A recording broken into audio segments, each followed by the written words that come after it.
Hello, Robert. Rob's here. Hey, Robert. Hey guys, I think I'm having some trouble with my audio again.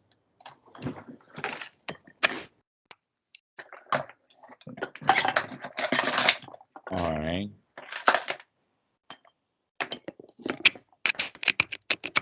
So, Robert, welcome. David in New York does not have a practice going, and so I thought that I would take this opportunity to talk in general to him as if it were new people who had no practice and what would be the value of starting a practice. And we've only been using the word practice. We haven't even used the word meditation, but rather just practicing. And the reason that we're talking about practice is actually just practice in general, that any skill that you want to develop requires practice. And that Ānāpānasati is actually a whole set of skills to be developed. And if we practice those skills, it will be of enormous fruit, of enormous benefit. But you haven't seen that benefit yet. And so you have to practice just a little bit to get a little bit of benefit. And then after you see that there is great benefit possible by practicing and developing the skills further. There's also a kind of a dark side to it in the sense that what we're actually doing is learning how to investigate the mind in order to clean it out. So you can imagine someone saying, well, I'm finally going to, for some reason, I'm going to maybe turn the basement into a den or something.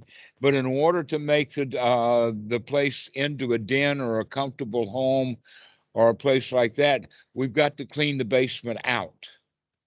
And there has been junk in the basement for years. Perhaps even some dead bodies and some things to regret and remorse and things we want to hide and whatnot like that. And so going into the basement to clean that place out is often a difficult chore for some people because they don't like what they find when their original intention was just to clean things out. Or another way of expressing it is this is a line drawing of a cartoon. This quite valuable here. And it's a picture of a guy standing in a swamp or in a pond, and he's surrounded by alligators, and he's up to his waist in it. And the caption on this is, when you're up to your hips in alligators, it's hard to remember your original intention was to drain the swamp. So if you go into the swamp to drain it, you're going to wind up with some alligators. And that's one of the reasons why many people will become discouraged in the practice is because they don't like what they see. And it's better for them just to forget all about it. So with that warning, we can say that, but if you are capable of draining the swamp and getting rid of the alligators, or you're capable of cleaning out the basement so that we can turn it into a den or a second living room, then it's going to be of enormous value. And so this is part of the way that we can have with these analogies of why it's a good idea to start to practice. But in this case, what we're doing is that we're developing a small set of skills. We could go so far as to say 4 foundation skills, and when those skills develop, we use those to build other skills. And so those 4 foundational skills, the number one skill on the list is what we call sati. It's become almost part of American lore, or at least in Western Buddhism. The word is mindfulness, is what they use. Have you ever heard that word mindfulness before? Yes, yes. Okay. All right. Here's the problem with mindfulness is that what mindfulness really is down at its basic core is to remember or to wake up, to remember to be in the present moment. to not be thinking about something that's off someplace else, but to be here in the present moment. That's what we mean by sati, is to remember to look at what's going on. And that's a skill that very few people ever develop very well. And so they don't have the value. And a way that we can think of it is that, have you ever heard of Murphy's Law? Yeah, I've heard of it. Yeah. Okay. Do you know it? Is it anything that can happen will happen? Is that Anything that can go wrong will go wrong, and that's the first half of it. The second half is the most important part. And that is that anything that can go wrong will go wrong, and it will go wrong at the worst possible time. Examples of that is, when do rockets blow up? Do they blow up while they're being manufactured? Do they blow up after they're already in space? Or do they blow up at launch time, when they're most critical, when they're stressed the most? That's when they blow up. Another example is a hotel, a new hotel that's got 1,000 rooms, and they get a computer system that is guaranteed for 1,000 rooms. When is that computer system going to break? Is it going to break on opening night? Is it going to break in a lull time? Or is it going to break just at the time when the hotel is absolutely full? 100%. Every room is booked. That's the most likely time for that computer to go down, because it's being really, really worked hard and stressed. Okay, so this is what we mean by it. And what we want sati for is, we want it to be available when we need it the most. Just when things are about to go wrong, that's when we need it. And so this is the first skill that we develop. And we do that by watching the breath. With every in-breath, we practice a little bit of sati. Hey, Joe. And with every out-breath, we practice a little sati, in the sense of remembering to take a long, deep breath, and remembering to take a long, deep out-breath. And we begin to slow the breathing down and start to relax with that. And as we breathe in long and remember to breathe in long, and to breathe out long and remember to be breathing out long, we also remember to kind of be here in this present moment with that breath. I mean, we can't have a mindfulness of a breath from a breath that we took last year, or a breath that we're going to have, let us say, the day we die. No, the only breath that we can really be aware of or paying any attention to is the one that we're having right now. And that's the most valuable part of this entire practice, is to literally be here in the present moment, so that we can be there, wakeful, so that when shit happens, we can we can deal with it easily. That's because, as you know, when you don't deal with things handily and happily, it winds up being quite a mess. So many times people have a whole life that has a lot of mess in it, that we can call that emotions. Or in the Pali word we have for it is dukkha, which means that we're just not really satisfied, that something messed up, and we weren't there to be on guard to make sure that we didn't go bonkers and feel bad because something messed up. Because things are going to go south. Everything's going to mess up. Rockets going to get launched. Rockets are going to blow up. People are going to miscommunicate with each other. All kinds of problems can happen. The question is, are you going to be mindful enough to be able to handle that thing very well? Which comes to the second set of skills. But if you don't have that first skill, the other skills are not important. Here's what I mean by that. Imagine that someone is a karate champion. He's an old grandmaster. And that he's just strutting down the street in Chinatown, and all of a sudden these young thugs come out, like in the Wild West. They're going to try to beat up the old grandmaster just so that they can get a reputation for it, right? And they're willing to get hurt in order to get that reputation. Now, if that grandmaster forgets his moves, his karate skills, he's defenseless against those guys. But if he remembers exactly what to do with it, he can handle them well. And so what we're really talking about here is, in fact, a kind of a martial art, except that it's a mental martial art. And the one that it sounds closest to is what you would call jujitsu. Have you ever heard of jujitsu? Yeah. Yeah.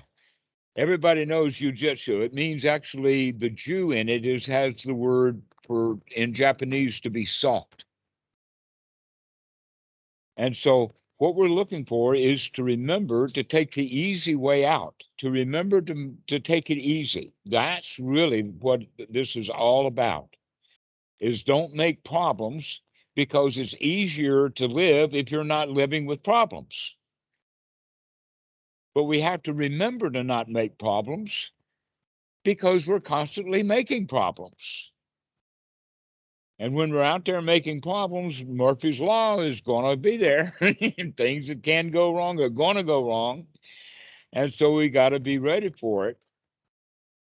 And so this is the reason for practicing Ānāpānasati, which actually means, the sati is to remember to breathe.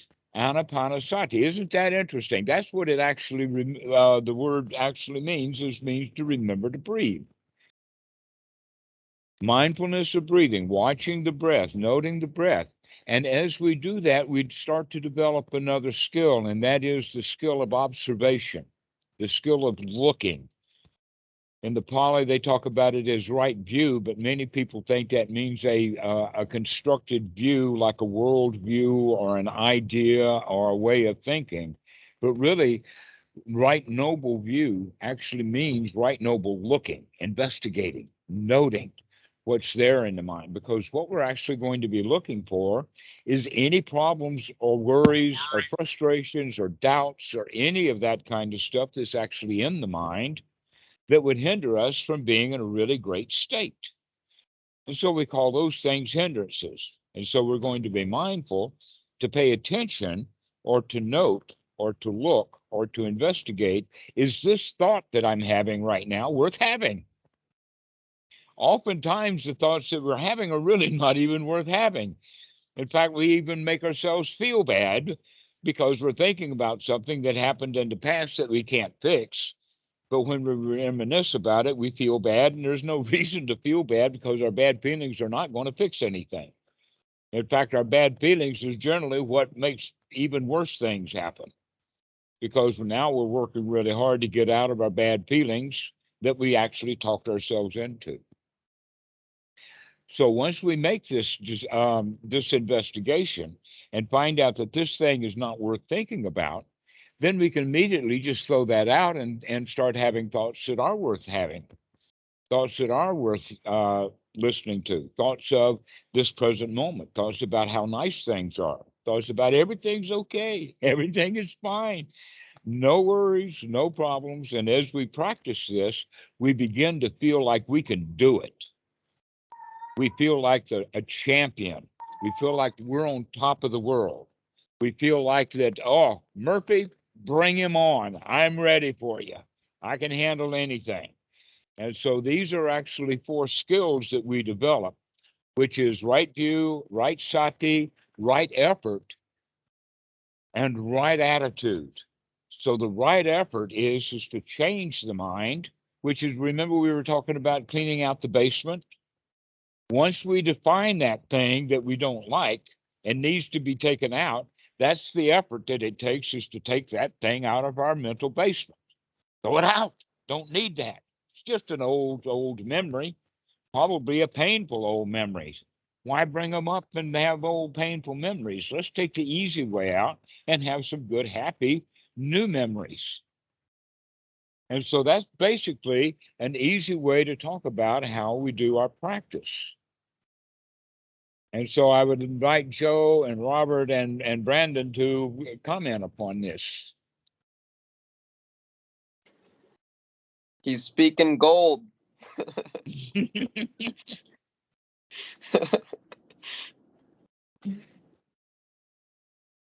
Robert, what do you have to say?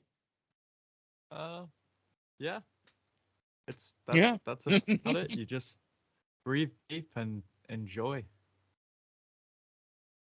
Yes, so this is actually the art of being happy. The art of actually it's an art in the sense that art is a skill. That's an important quality of art is that art is at its highest quality when it's quite skillful, which means that we have to practice.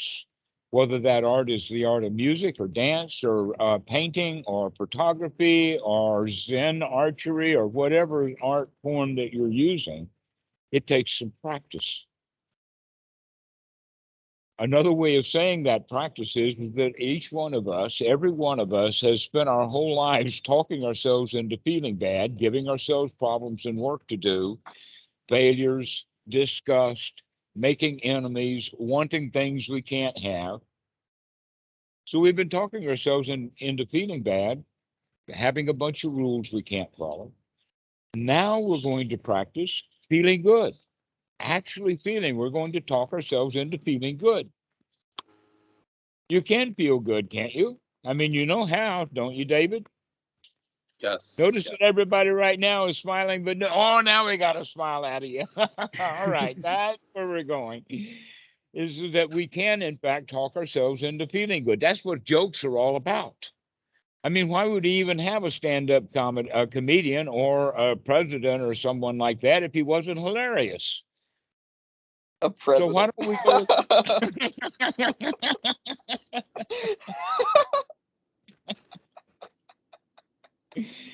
Yeah, we don't need let us say, an effective president. We need one that's hilarious.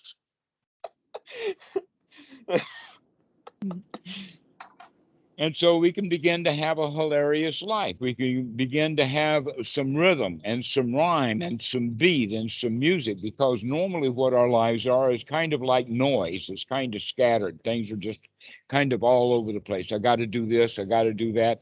My to-do list is long.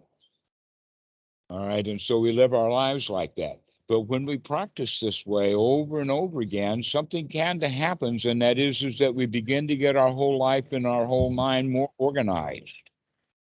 We begin to get into a rhythm because we're practicing over and over again of coming out of our bad feelings, coming into a feeling of really nice. We become and feel satisfied with life, as opposed to wanting things and feeling dissatisfied. And so it becomes kind of a rhythm, so that your life becomes kind of a music, and everything is satisfying and everything is easy going, and your memory improves because now you begin to collect jokes that you want to tell yourself to cheer yourself up. You become your own stand-up comedian, and you begin to love life because it's a good thing. And here we are, have been using all of our time and effort and energy talking ourselves into feeling bad because that's how we were taught when we were kids. If you were around really happy people when you were a little kid, then you'd be a really happy little kid too. And then you would grow up as an happy adult. But for some reason, we are all blessed with unhappy parents. And we pick up that unhappiness from them. We watch them, kind of, you heard about monkey see, monkey do. So we imitate bad feelings. We imitate taking on rules. We want to go along to get along, and so we learn a whole bunch of rules that we don't actually match up to. Most of the rules we have are standards that we can't even meet, and so we go around feeling like a failure a lot of the time because we don't match up to our own set of rules or boundaries, which causes suffering. And so I offer you a new perspective, and that is, let's have one good rule, and that is this rule of the Buddha, the dukkha, dukkha nirodha. Let's see when things are unsatisfying and throw that out and have something satisfying instead. If we keep that rule, we'll be able to manage the world's rules easily by just having that one rule. But mostly we have a whole bunch of rules that we can't live up to. And when we don't live up to them, we feel bad. We feel like a failure. So this is what mindfulness is all about, is to begin to inspect those rules that we've made for ourselves that we can't keep, and begin to feel really good about the fact that, hey, I don't have to follow that rule right now. I can just sit here and relax. I don't have to go any place. I don't have to do anything. I don't have to write that email. I don't have to tell my mother off. I don't have to stab my dad in the back. I don't have to do any of that kind of stuff. I can just sit here and chill. But in fact, going to Brandon, that's what that word nibbana actually means. It means just to chill. So we have little nibbanas for everyone. And you can practice that. You can practice just sitting and chilling out. I mean, we all like to just sit and chill, but we don't make an intentional habit of it. And so that's what the practice is a practice of actually intentionally sitting down and intentionally chilling out. And guess what? You get pretty good at it after a while. Yeah, their whole Robert is just chilling. Feels good. So, and you David, can do it anytime. Oh, yeah, sorry. you can do it anytime. You take the breath with you. You never leave the house without it. Sometimes I find that we can separate in our minds like our practice versus regular life, and forget that you can just live your whole life practicing, and that's kind of like the goal. Mm-hmm. Well, David, what do you think? I think that's great. I think there's a lot of great points and wisdom, everything you just said. Well, I invite you to give it a go. Do some practice. Check it out. Yeah. As we're talking, just start noticing a little bit that you can take a long, easy in breath, and then a long, easy out breath. And the more you do that, the more you realize you can manage that while you're doing just about anything in life. And then you have mindfulness instilled into anything you're doing almost, or really everything if you get pretty good at it. And that can transform stuff in a way that is rather surprising. And it can do it pretty quick, especially if you've been practicing doing bad meditation forever. You've developed a little bit of the skills to learn how to take the easy road pretty quick and easy. Yeah, Yes, that's just, right. Go ahead, David. I was just gonna say, now just instead of taking suffering as your object, just take the joy as your object. Take all the good aspects of experience as the object, instead of a mix of good and bad. Take this. Forget about the bad stuff. Yeah. Mm-hmm. Yes, we do take the object of meditation of whatever is in the mind, but we do that with discernment. So, in fact, going back to the analogy of the basement, when we're cleaning out the basement, we don't want to rip up the stairs down to the basement first. That would be a pretty stupid thing to do. We have to actually be careful about how we're doing things or looking at it. But yes, what happens with Western meditation generally is that they get focused on the dukkha by just saying, look at just whatever's there. Well, if we don't actually clean the place out, then wherever we look, in other words, every time we go into the basement, if we haven't done the job of cleaning it out, it's just going to be the same old garbage. And so what we're really going to do then is that we're only going to look at this piece of garbage enough to say, this is garbage, and then out it goes, up the stairs and out to the rubbish tip.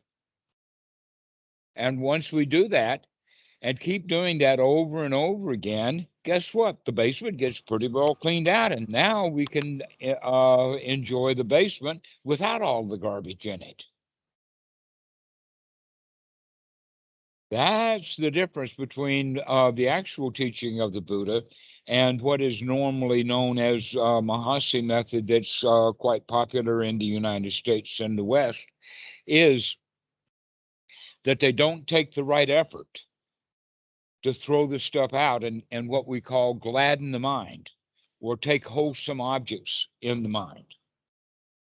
to come into the present moment and find something really nice about this present moment, so that we can become satisfied, coming out of our dissatisfaction. See, if we only just see dukkha, dukkha, dukkha, dukkha, we're going to continuously be dissatisfied. In fact, if we develop the skill of sati, so that we keep looking at the dukkha and keep looking at the dukkha and keep looking at the dukkha, our whole life winds up being just a rubbish tip.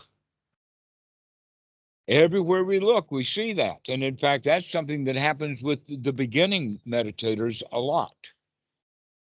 So that they begin to meditate and all they can see is their frustrations. And so they become frustrated about their frustrations.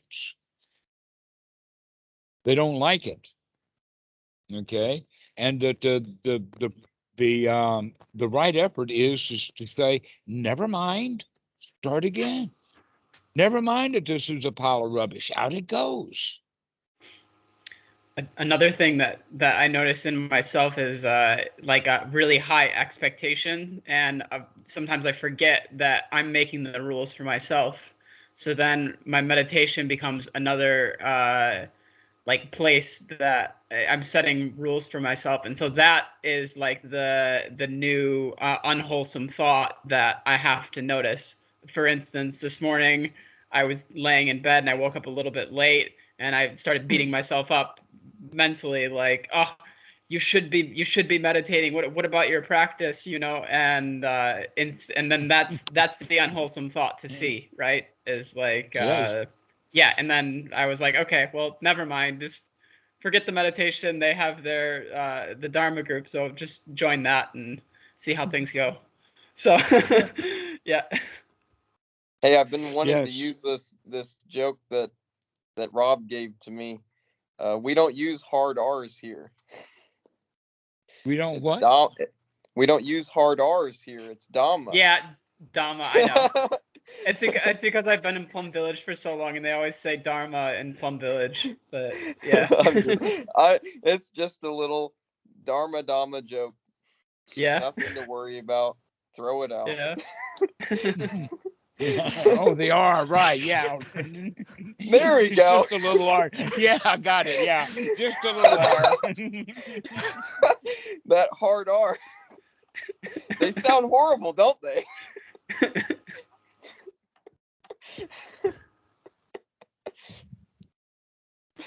So, David, we were also going to discuss this issue about what is nibbana, because there's actually a hard form of nibbana. That's when it becomes a goal rather than the soft kind of nibbana, which everybody has from time to time. I mean, if you didn't ever relax, then you probably would, die early or have a disease or suicide or something strange. That we often, like every day, have a little bit of relaxation, a little bit of nibbana. We cool off a little bit every day. Then, in fact, one of the ways to say it is that you could not even go to sleep. You couldn't sleep itself if you could not have a nibbana. Eventually, the mind stops enough worrying about tomorrow so that we actually can get some rest and peace and go to sleep. So another way of looking at that is that when someone doesn't bother themselves all day long with all of these mental and emotional fires, if they're cool all day, then they don't need so much sleep at night for the repair. That in fact, people begin to sleep very, very lightly when they've got nothing heavy on their mind. Makes sense, doesn't it? And so this is what we're talking about, this word nibbana, or the hard word is nirvana. And that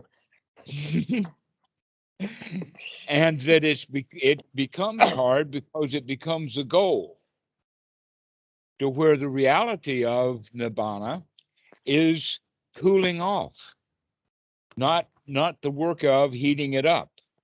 That in fact the original word itself was used in two contexts in the time of the Buddha, and so he grabbed this word to use it as an example for what he was talking about. And we do that in our language too. in the sense of we have these words like cool down, or chill, baby, or cool. Okay, these are the kind of words that we're talking about. And so that's how the word was used in the time of the Buddha, and that the reference was for animals, that when an animal nibbanas, that means that it's becoming domesticated. For instance, the dogs are not hot because they're not barking at strangers. They're not chasing traffic. Okay, they're cool. And the other one is cooking food, that when food is cooked, right when it comes off of the stove, it's hot and it's unfit for eating. That's especially true with pizza. Have you ever burned your mouth because you ate food that was too hot? You want to get it out. Or maybe you swallow it and then you burn in the inside too. Okay. So what we mean by that is that we want to wait before we chew and digest things to let it cool off. Don't be a hungry ghost for the pizza. Right, don't be so hungry, because when we are hungry, then we're willing to whoop anything down no matter what condition it's in, rather than waiting for it to cool off. And so when somebody feeds you a really hot word, like imbecile or bully or whatever words that you get hot because they use that word on you, before you devour it, savor it a little bit. Don't let it in, let it cool off. In other words, it does not have to have that heat for us to feel bad. Another way of looking at it is we can let it just slide back. Oh, that wasn't me. You can't touch me because there's not much me here for you to hit. And so that's also a quality of the cooling off, is that whatever it is, the me in there that gets hot is not important anymore. And so things are not important enough to get hot about. And so one of the ways that we can talk about it that actually is anti, let us say, society, not antisocial, but that society doesn't like it when we talk about that the teachings of the Buddha brings us to a way of taking the easy way out in all situations. We just take the easy way out, but that's a skill. You have to be highly skilled to be able to play dodgeball, so that you just happen to just move just enough out of the way so that they don't touch you. Or another way of talking about it, mental jujitsu, that we don't resist, we don't try to block the attack, we just kind of step aside and let them fall on the floor all on their own. And so this is what we mean by nibbana, is let things just cool off. We don't have to get stuck with that hot arrow or the slings and arrows of outrageous fortunes. We're really fortunate because all the slings and arrows of outrageous fortune miss the target. There's nobody there to hit. And so this is a way of learning to dance. This is another way of talking about the Dhamma, is learning how to dance. And what is the dance that we do? The dance of avoiding getting hit by anything, including our own mind and our own thoughts. And so we learn to be cool. Now, in Western Buddhism, there is a whole quality of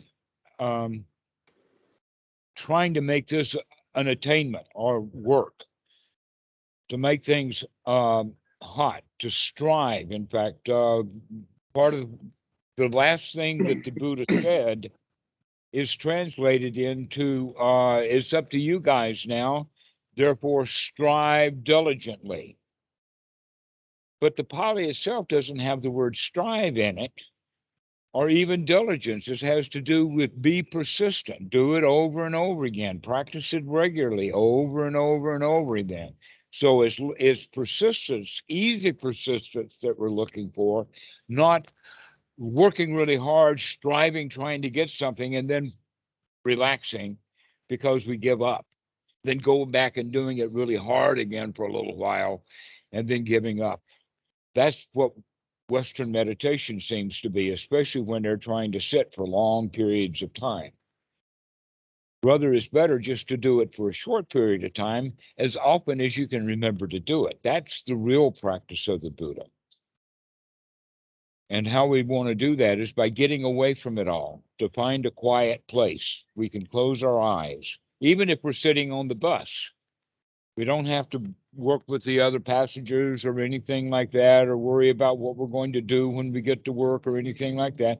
We can just sit there and chill.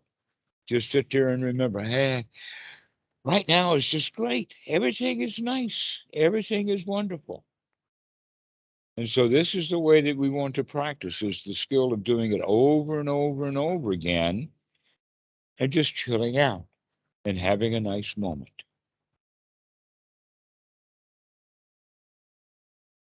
Brandon, now let's talk about nibbana. What did you, we've talked about the soft part. You tell us about the hard part. Well, I'd love to talk about the hard part, and I'm rather curious what your view of where this might have come from in the suttas, or maybe where someone threw it in as on top of the suttas. Maybe it wasn't there in the first place. I don't know. But the answer to that easily is every one of us comes to the easy Dhamma with our hard efforts. Every one of us makes that mistake. And it's been happening for centuries. I know and I when did the it. same mistake is repeated over and over and over again, you can see that it becomes part of the tradition. Yeah. So the hard nibbana is well, a good person who I learned about the hard nibbana from was Daniel Ingram, and he talks a lot about it. One thing Well, look that, how hard he tried, though. You got to give him credit for that.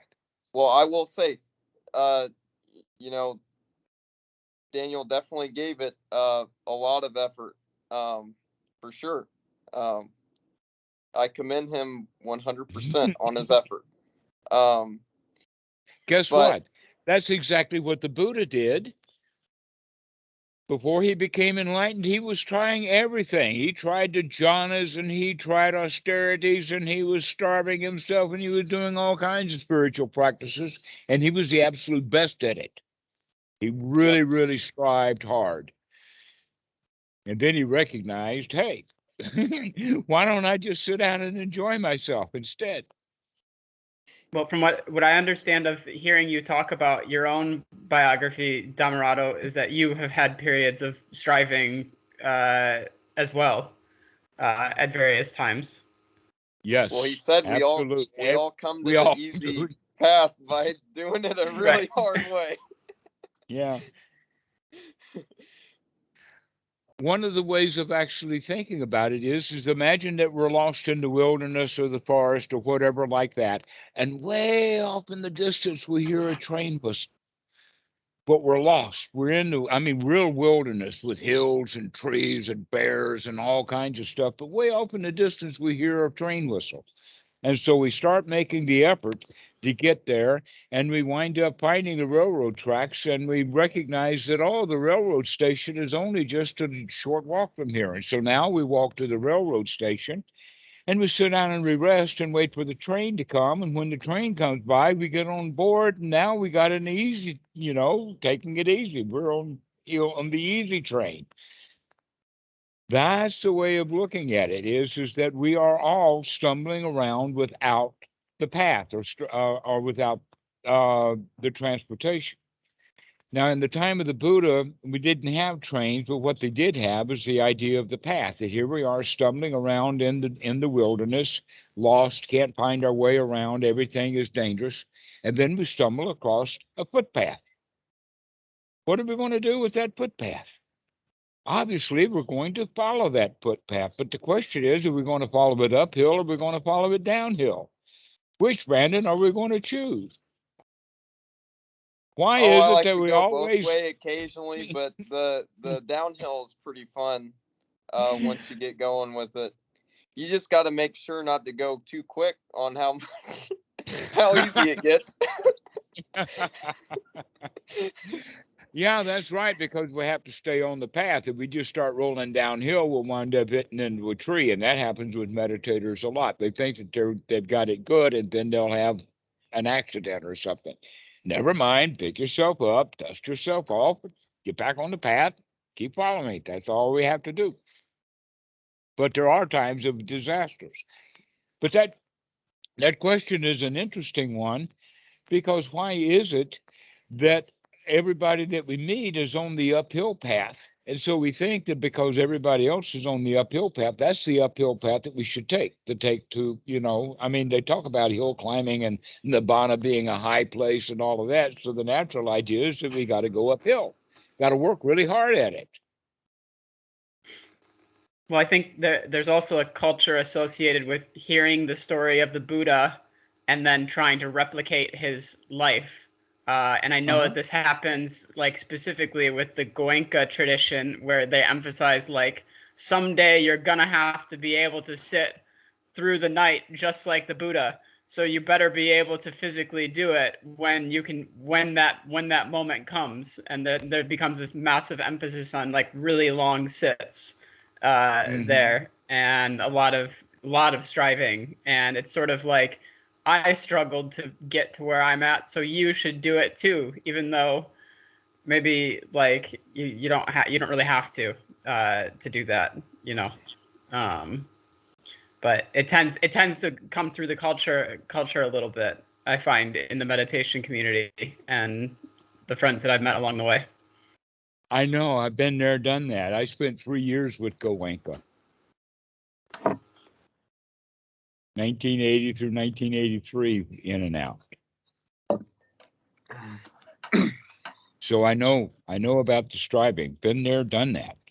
And it was when I got to Bhikkhu Buddhadasa when I found out what really the practice was all about. It wasn't about striving at all. It was about chilling out. So that's why I would recommend the Nibbana book, which is basically, if anyone is already practicing Ānāpānasati or practicing meditation, generally when they call, they're practicing by going uphill. And so my job is now easy. They've already got the path. All I have to do is just tell them to turn around and come on downhill. That's all there is to it. Take the easy way out. And point out that that's exactly what the suttas are specifying. But we have to understand how to read them. That's in fact what I got from Bhikkhu Buddhadasa, is how to read the suttas, so that we can come to the understanding that the Buddha really did take the easy way out. And so the sitting up all night is not striving. It's just that that's what they did back then. Then, in fact, you sat up all night before. You did it because you were interested in doing something. But when it's meditation sitting in hard postures that you're not used to, that in fact, in the suttas where it says, and there's many of the suttas, in fact, it's both in the Ānāpānasati Sutta and also in the Kaya-Nupassana Sutta, which really goes in great depth about the jhanas with analogies and all that kind of stuff. They both start with that little phrase of, go to the forest, to a foot of a tree, to an empty hut, to a pile of straw, and sit down upright and mindfully establish breathing in and breathing out. That's how the whole thing starts, right? Except that in the English translation, it always puts in the phrase cross-legged. The Pali does not have the word cross-legged. It has the word couch. It has the word couch. It has the word couch. Or chair. It says to sit down, but it doesn't say cross-legged. That cross-legged is, in fact, what people would naturally do if they lived their lives sitting on the ground or on the floor. And they do still do that even in common times today in the tropics. It's only in northern climates where people want to get off the floor into furniture. And so at the age of 2, We're picked up off the floor and put into a high chair for our meals. The Thai kids, they eat on the floor their whole lives. I've got a stepdaughter that I first met when she was 11 years old, and now she's 19. So I've known her all of these years, and she eats every meal sitting in the lotus posture. You know, that posture where all the Westerners lust and strive for? She's just doing it naturally. She does it her whole life. It's a very stable posture to sit in. Many Thais can sit in the lotus posture, and they can also sit in a sideways posture that's even more difficult for Westerners to get into because they don't have the flexibility at the hip level. And so the problem is not being able to sit up all night, is to sit up all night in a posture that you're not familiar or comfortable with. And so I actually trained to get into the lotus posture. I could sit in the lotus posture for an hour or so at one time. And then the leg got broken and a piece of steel got put in, and I can still get into the lotus posture, but it's painful. And there's no reason to sit in the lotus posture. I can just say, been there, done that, and now I can take the easy way out. Why should I keep trying to prove that I can sit in the lotus posture when it's a painful thing to do? Well, it was painful in the beginning, but I call it, that was the thing that I should be doing. I should be able to sit in those postures. Yeah, I worked really hard at it. Now I don't work any hard anymore. But I found where the train tracks were finally, and not stumbling around in our own mental wilderness of working too hard to find our way around. That the path is there. It's an old path. By the way, the Buddha even says that it's an old path that he just merely rediscovered. The way of thinking about it is people like Eckhart Tolle. He found that path on his own. He just kind of stumbled across it. But when it came time for him to start teaching about what he had been able to do, he has to read Buddhist books to figure out what happened. And so the path is possible. People can figure it out. Generally, they're artisans who do it, just to figure out how to take life easy by not giving ourselves hassles, not giving ourselves jobs that we don't need.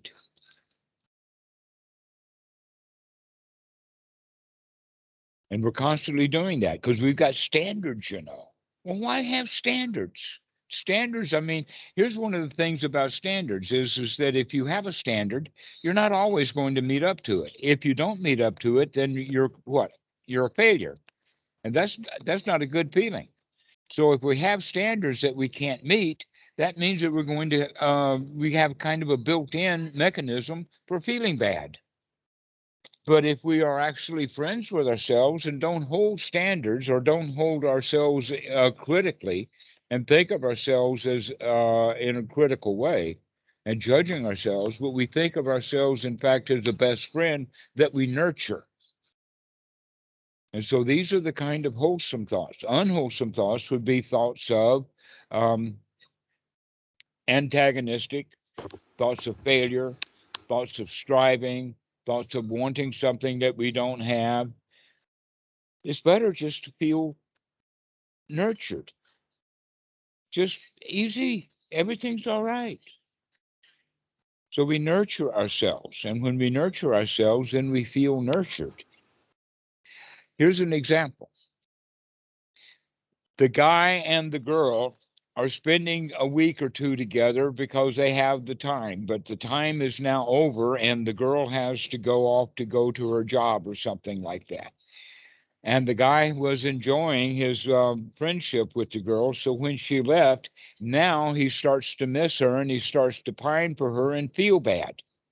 How many of you have ever experienced anything like that? Right. We lose something that we had and we don't like it. All right. But the reality is that if he has thoughts about her, in Thai language, they have the phrase, we don't say miss you. We say, been thinking about you. Kit Tun Kun is the Thai phrase. I've been thinking about you. Now, that been thinking about you is actually a pleasurable way. So you can actually think of the girlfriend who is gone, with the thoughts of, wow, I really enjoyed it when she was here. That in fact, when she was here and doing what she was doing, the guy felt good because he liked what she was doing, but in fact, he was making himself feel good when she was there. Now that he's not there, he thinks that it was her that made him feel good, where in fact it was he that decided to feel good. And when you understand it like that, you can say, oh, well, when she goes, I can sit here and think about her and remember that, yeah, I can think about her and feel good right now. I don't have to miss her. I can think about her fondly and enjoy it. Now, isn't that a whole lot easier than to work ourselves into worry? I miss her. I need her. She's abandoned me.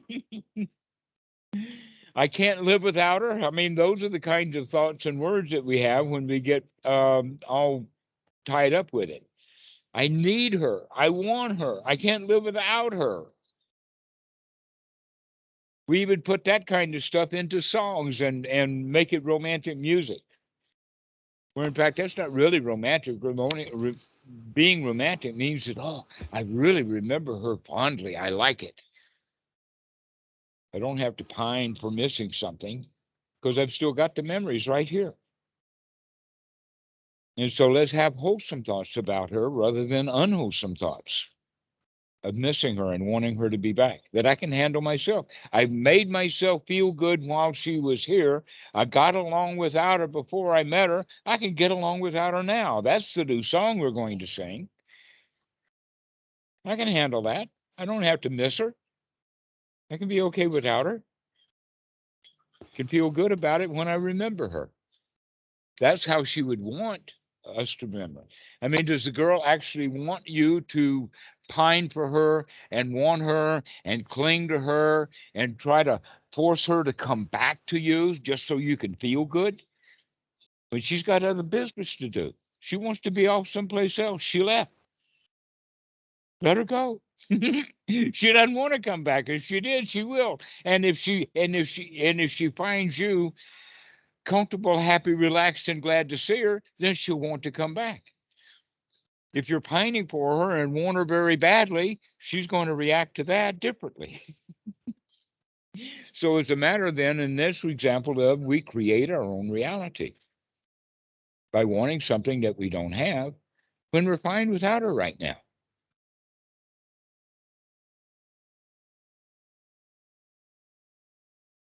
So this is the way that we practice. We practice so that when those thoughts of pining and wanting and thinking about her and missing her, when those thoughts come up, we have sati. Ah, look at what I'm doing.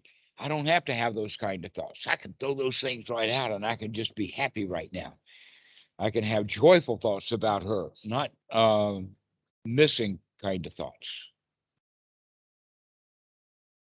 Joe, you look like you're on the verge of a comment. Oh, I did? Yeah. You're sitting there, yeah, doing this. Oh no, That I means mean, you gotta say just something. because I relate to it, just because I got divorced like 2 months ago, so I can relate to this feeling. So yeah. Oh, this one struck home, huh? Yeah. Yeah, you don't have to think about her like that. You don't have to miss her. You got along without her before you met her. You can get along without her now. Yeah.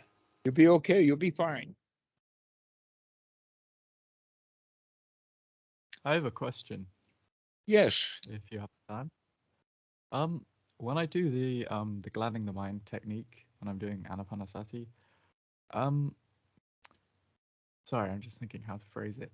I normally have like two different modes that like I'll go into, and one is like I feel better than I did before, but there's like this really strong feeling of effort and resistance of trying to suppress all the negative thoughts and sensations and stuff. And That's and the the hindrances and overwork. That's the over effort.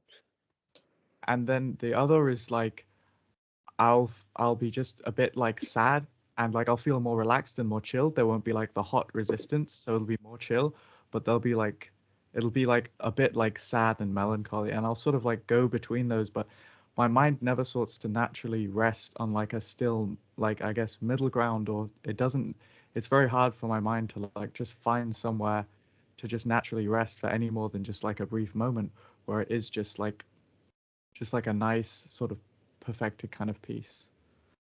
Okay.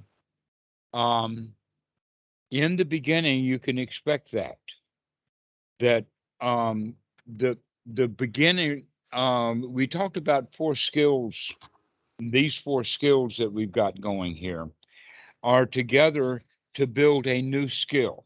And that new skill, we can phrase it as getting into a really good state. When you practice all 4 of these together, they become into combination a new kind of skill. And that skill is to chill. Okay. Now, getting into that state is the practice for the beginner. Getting into it, getting into it, getting into it. Why? Because we know it's going to be very temporary, but at least we got into it. That's the important thing, is being able to get into it over and over again. And in the suttas, this is called the first skill of jhana, or the first skill of chilling, is to be able to get into it.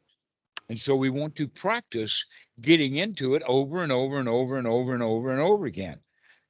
Well, if we just got into it and stayed in it, then we wouldn't be able to develop the skill to being able to get into it quickly and easily.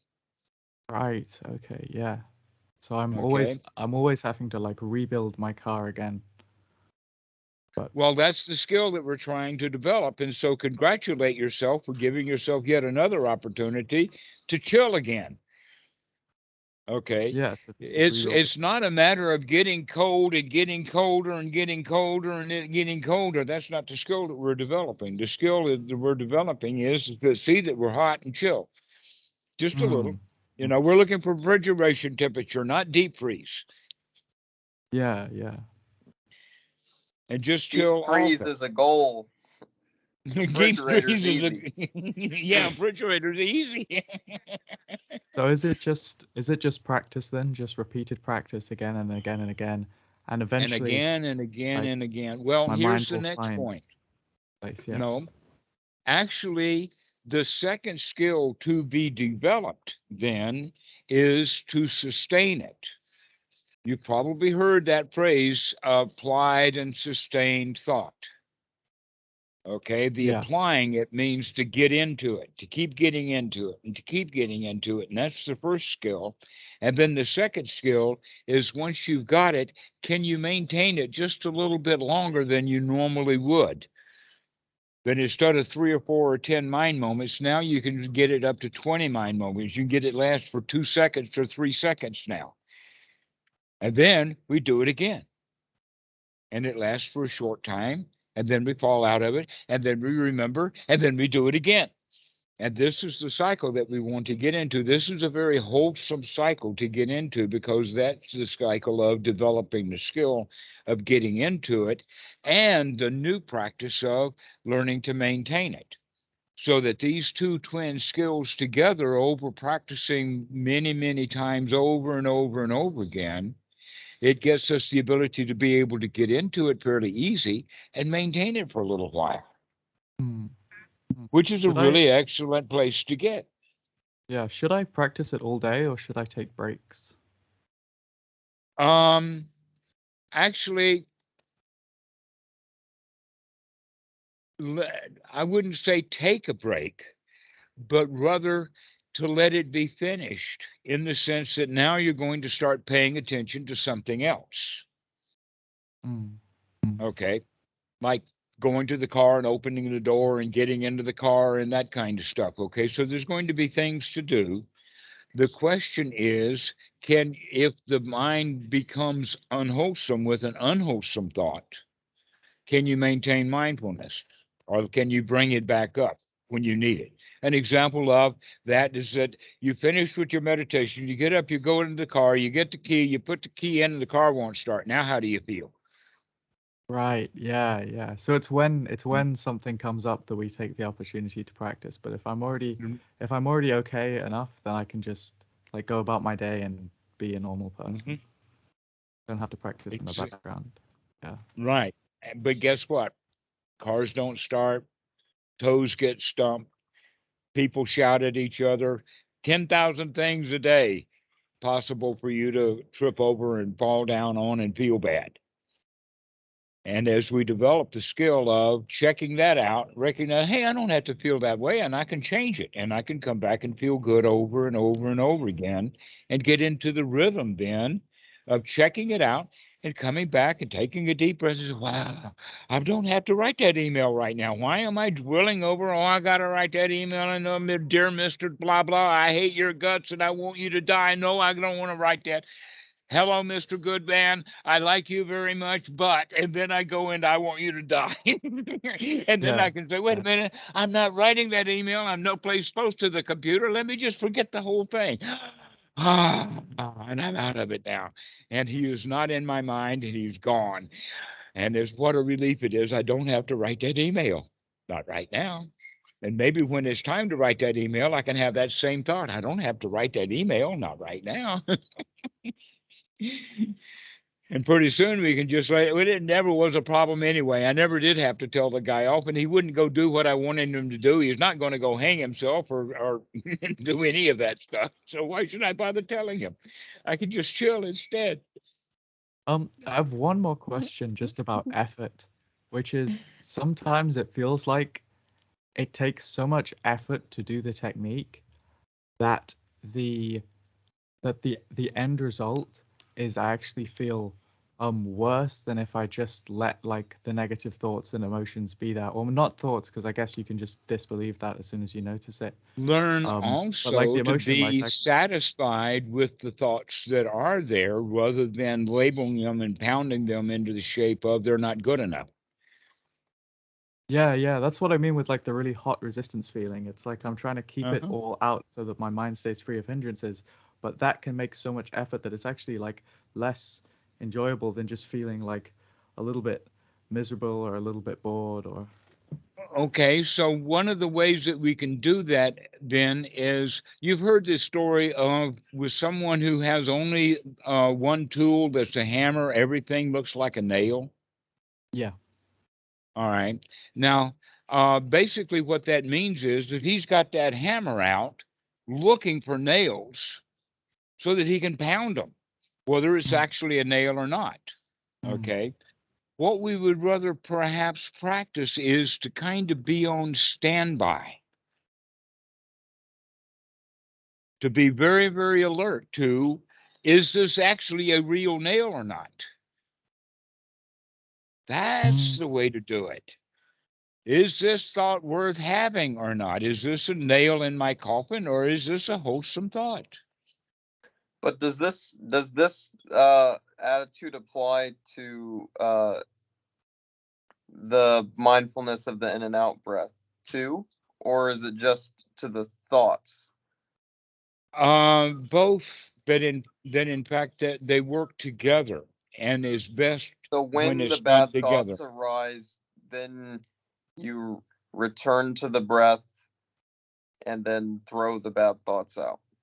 But you Okay. don't have to be focusing on the breath all day to develop the skill, because that was really helpful for me. Like I was spending, like I watched the video that you have on your channel as like the first one when you go to your channel about practicing at work, and I started just maintaining mindfulness on the breath all day at work, and it was making everything so easy. I just wanted to do it all day anyway.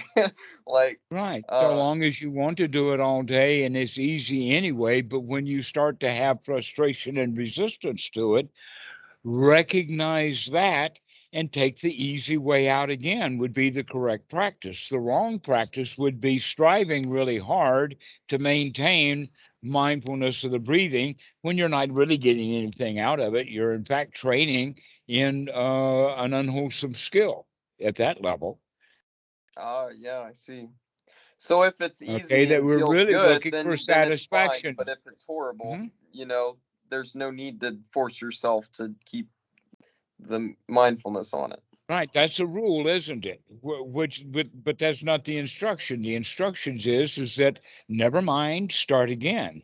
Not you got to keep doing it, and you got to keep doing it, and you got to keep doing it. That's not the instructions. The instruction Okay. is start again.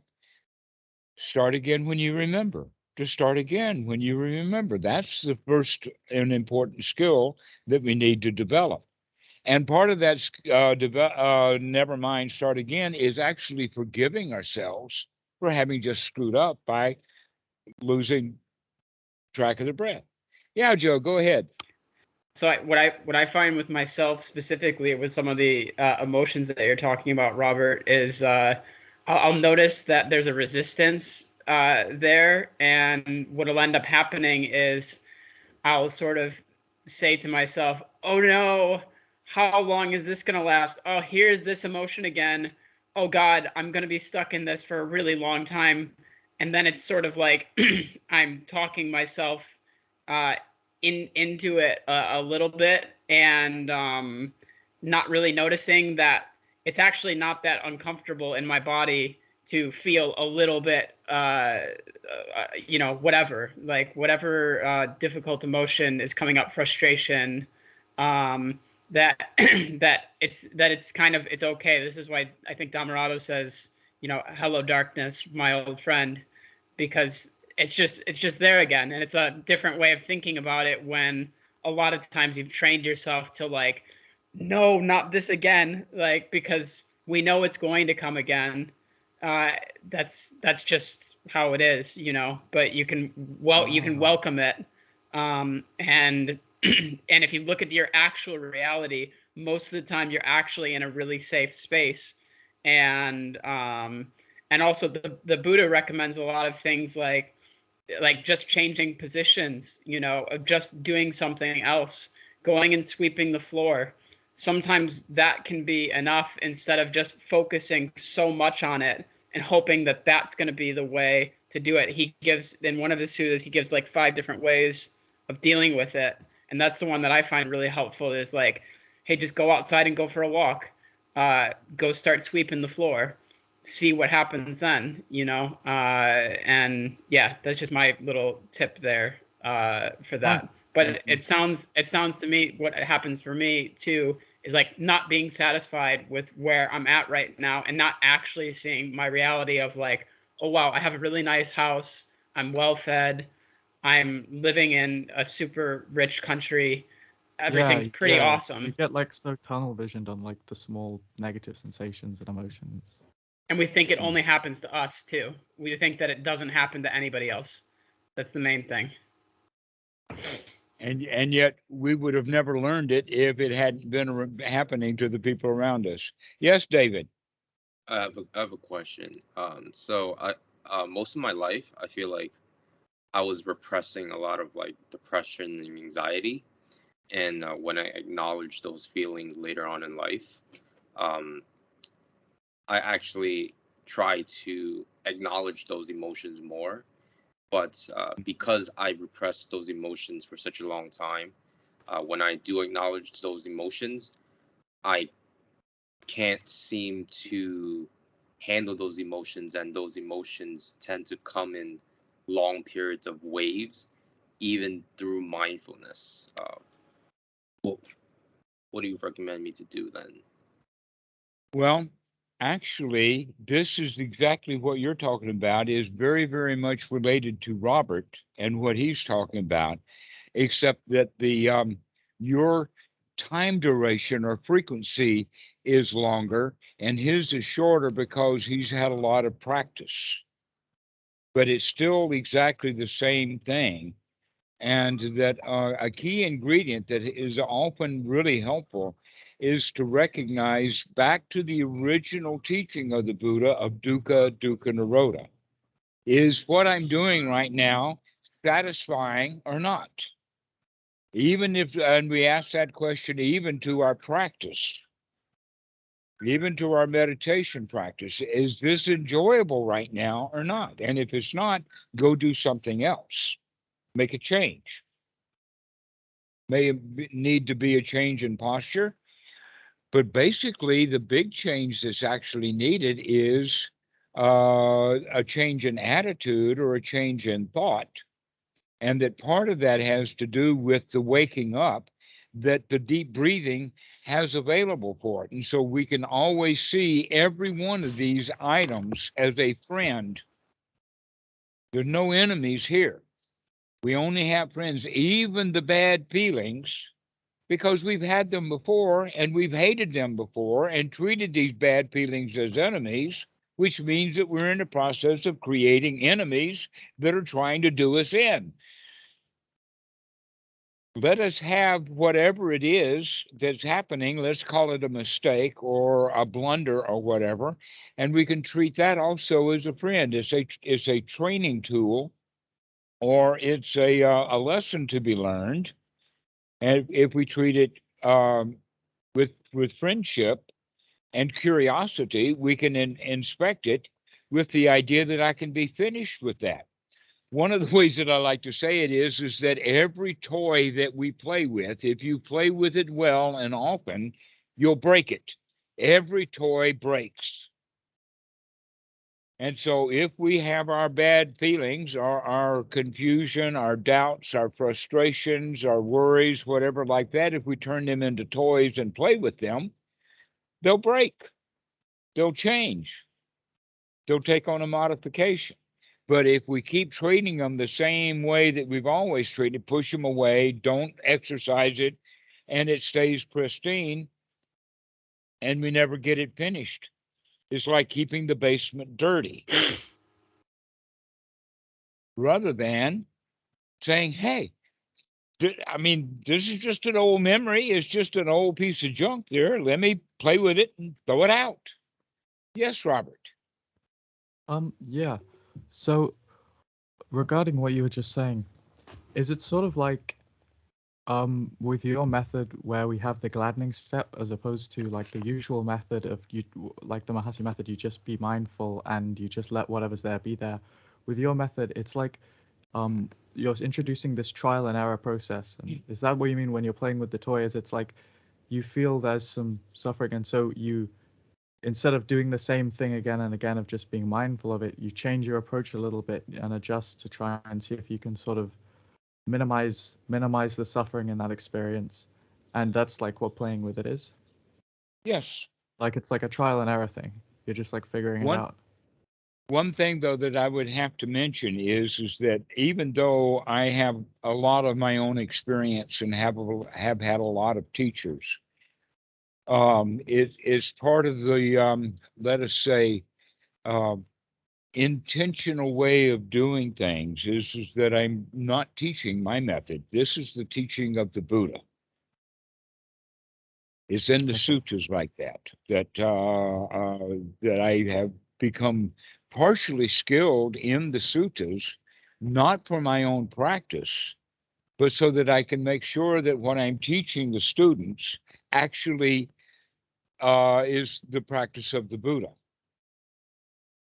That's the important it's not your method. Sorry, I'm phrasing it that way. That's just like how I think about it, because you were the first person to introduce me to it, so that's, I guess, why I think about it like that. My apologies. Yeah, it's not. It really doesn't belong to me. I freely give it. If you want it, it's your method, not mine, because it actually is your method anyway. In that regard. Yeah, I guess so. I'm just kind of showing you your natural method anyhow, which is just to chill. You know how to chill. You don't need instructions on how to chill. All you need is the skill to remember to chill. Yeah, and the rest is like figuring it out. We remember it, and then, okay, now I'm mindful, just like figure it out. Yes, Joe. I was just going to comment that I've had a lot of other teachers in the past, and a lot of them have very, very similar teachings, because it is the teaching of the Buddha, you know, and it might be worded differently, but you'll find it in many, many different traditions and many, many different teachers expressed in essentially the same way. And it's really helpful sometimes, because you can, like Dhammarato says, he's like, you hear the same thing, but I have to say it in like 100 different ways for it to eventually change in your mind. But just to know that yeah, there's a lot of teachers that do that. I think it's just because sort of the hardcore Dharma community on the internet has such a strong voice that you can forget that. Yeah. But because I haven't really been involved in that community at all, I can kind of see it, you know. So yeah. So I mean I haven't really been involved in that at all, but I've seen it, and so yeah, there's that. And then I just wanted to comment on what Dai Lee said about like it feeling overwhelming. So I mean I've been in that position too, and sometimes to see the silliness of the situation, as hard as it is in that moment, but to really see, wow, I'm really talking myself into not being able to leave my bed right now. You know, like I'm completely safe and secure. Isn't this so ridiculous that I'm a grown man and I'm laying here in bed and I can't get myself to do anything? This is so ridiculous. Why don't I just get up? Like, you know, and like it's easy to say it right now, but like there might be a moment where that clicks, you know, and you're like, wait a minute, this is so ridiculous. Like there's nothing physically wrong with me. I'm perfectly fine. How the heck can my thoughts make me so paralyzed? Well, wait a minute, my thoughts can also make me so energized and so joyful, and so yeah, just easy to live life too. If they have the power to do this, they have the power to do that also. It's just we've been training ourselves for a long time to do the other thing that you're talking about. So actually, that's great, Joe. And following along with that, back to Robert. I think, Robert, you can also see that many people talk about the overwhelmed, or this is too much, that they need to take a break from meditation and whatnot like this. All right. Actually, the key is not that they're overwhelmed. Let us put it this way. Imagine that there is a bookcase that's full of books that's not actually 100% stable. And it's easy for the toddler to help climb up so that he can stand up by using that bookshelf as a steadying case to help him to stand up. And in the process, he pulls the bookcase over on top of himself. Okay. And now he's overwhelmed by the fact that he has put himself in a position that the bookcase is falling on top of him. We often do that with our own emotions. And so the invitation is to recognize that it's not that you're overwhelmed, it's that you wanted something. And that the overwhelming is how much you want it. And the frustration is because you're not getting that which you want. And so one of the ways of stopping the practice of that kind of meditation practice is to say, right, wait a minute, I don't have to want anything. I can just chill right now. Or the way that the Zen folk talk about it is enlightenment. You're already enlightened. Don't want anything right now and you'll be okay. Yeah, I think one of the things I noticed while you were saying that and a few other things before was that a lot of that resistance and that overwhelm came from like being afraid of like the next thought that wasn't here yet. So I had to be like, I got to stay mindful so I'm like ready for the next one when it's arriving. But I think Joe or Brandon or you said something earlier that clicked, and I've just been processing it a bit, where like I don't have to be waiting for the next thought. I can just become mindful now, never mind start again. And I've already started again, now I can just chill. And if I go unconscious again because I'm not like holding myself super steady on my object, like that's fine, because never mind start again. And Right. that's like a much Be easier gentle on yourself. Right. Yeah, But so in it's like fact, just another approach to do that. Yeah. Well, Chill. here's the secret. You are going to, like everyone else, everyone screws up. What that means is that we set standards for ourselves that we can't keep. And when we don't keep that standard, we are breaking a rule, we think, and then the breaking of the rule is bad and we feel bad.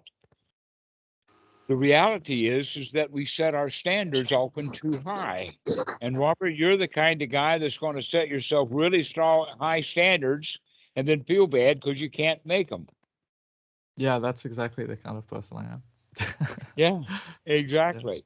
And so what we can do instead, by remembering to do instead, is to nurture yourself in the sense that everything is okay, everything is fine, there's no worries. And this reminds me of a Zen story of the Zen student coming into the meditation hall, sneaking his way up, not to disturb the teacher. And when he gets in front of the teacher, he asks in a soft voice, "Teacher, teacher, are you meditating to become enlightened?" The old man took a deep breath and opened one eye, just taking it easy, and says, "No, I'm just sitting here because I am enlightened." So that's the way to do it, is just to sit here because you've already gotten everything. You don't need anything now. You're completely satisfied and comfortable.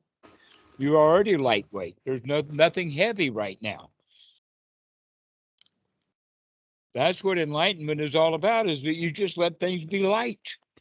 They're not heavy. Yes, David. What if we go out into the world and people expect a certain standard of us, and when we don't meet those criteria, then we get scrutiny for it, or why not? Yeah. Well, if that happens, you have a choice about, are you going to feel bad and go along with them and say, yeah, your rules are right and correct, and I did screw up, poor me, let me suck your behind, or something like that. That's the one. I mean, we have to apologize and say, I'm sorry, and all of that kind of stuff. But the question is, are you going to be sorry when you say sorry? Maybe it's even a good idea to just say, I apologize. I recognize that you're suffering because of that I've broken your rule, but we can be friends anyway. That's another way of apologizing, is to give the guy his due because he's wanting something, and so you satisfy that which he needs, but you don't have to feel bad. If you can remember that you don't have to feel bad. But you see, we've been practicing our whole lives that we're supposed to feel bad when we break the rule. But if we feel bad when we break a rule, then one of the ways that we can get out of it is by denying that we broke a rule. And by going into denial, we're actually now creating an additional problem. One, we broke the rule, and two, we're lying to ourselves about it. And we try to hide the truth. We don't want the facts come out, because the facts are that we've broken a rule, and by doing so, we've screwed up. And so we go into denial. But if we can think of that wrongdoing that we did as just another learning opportunity, just an old friend to come say, and then we can learn something from it. And by learning from it, we can improve. But if we deny that it was a break, and let us say that someone gets angry and somebody mentions, oh, don't be so angry. And you says, I'm not angry. I'm just talking loud. When we deny our anger, that means that we don't have a chance of actually witnessing it, feeling what anger feels like, taking a deep breath and letting it go. So people who are denying they're angry when they're angry will remain angry. Those who admit that they're angry, they can get over it really easy. Because it's not bad. If it's bad, then we'll stay in it.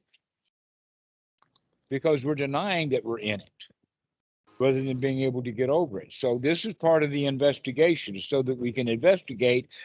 But we have to investigate knowing that when we go down into that basement, we're going to find a lot of crap.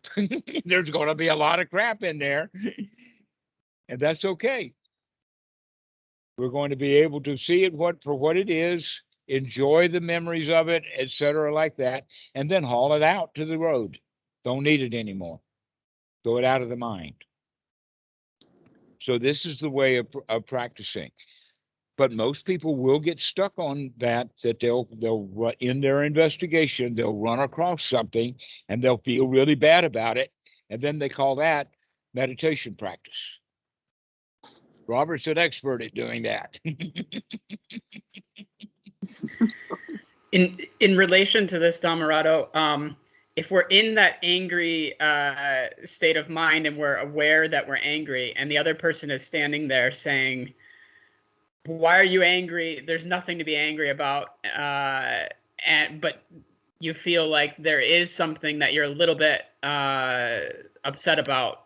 Yeah, I'm just wondering if you can comment on that, because I really noticed when you said that I know I do that. I know I do the I'm not angry, but I am actually angry because I'm trying to avoid conflict. I'm afraid of So you're conflict layering or the something. denial on top of it.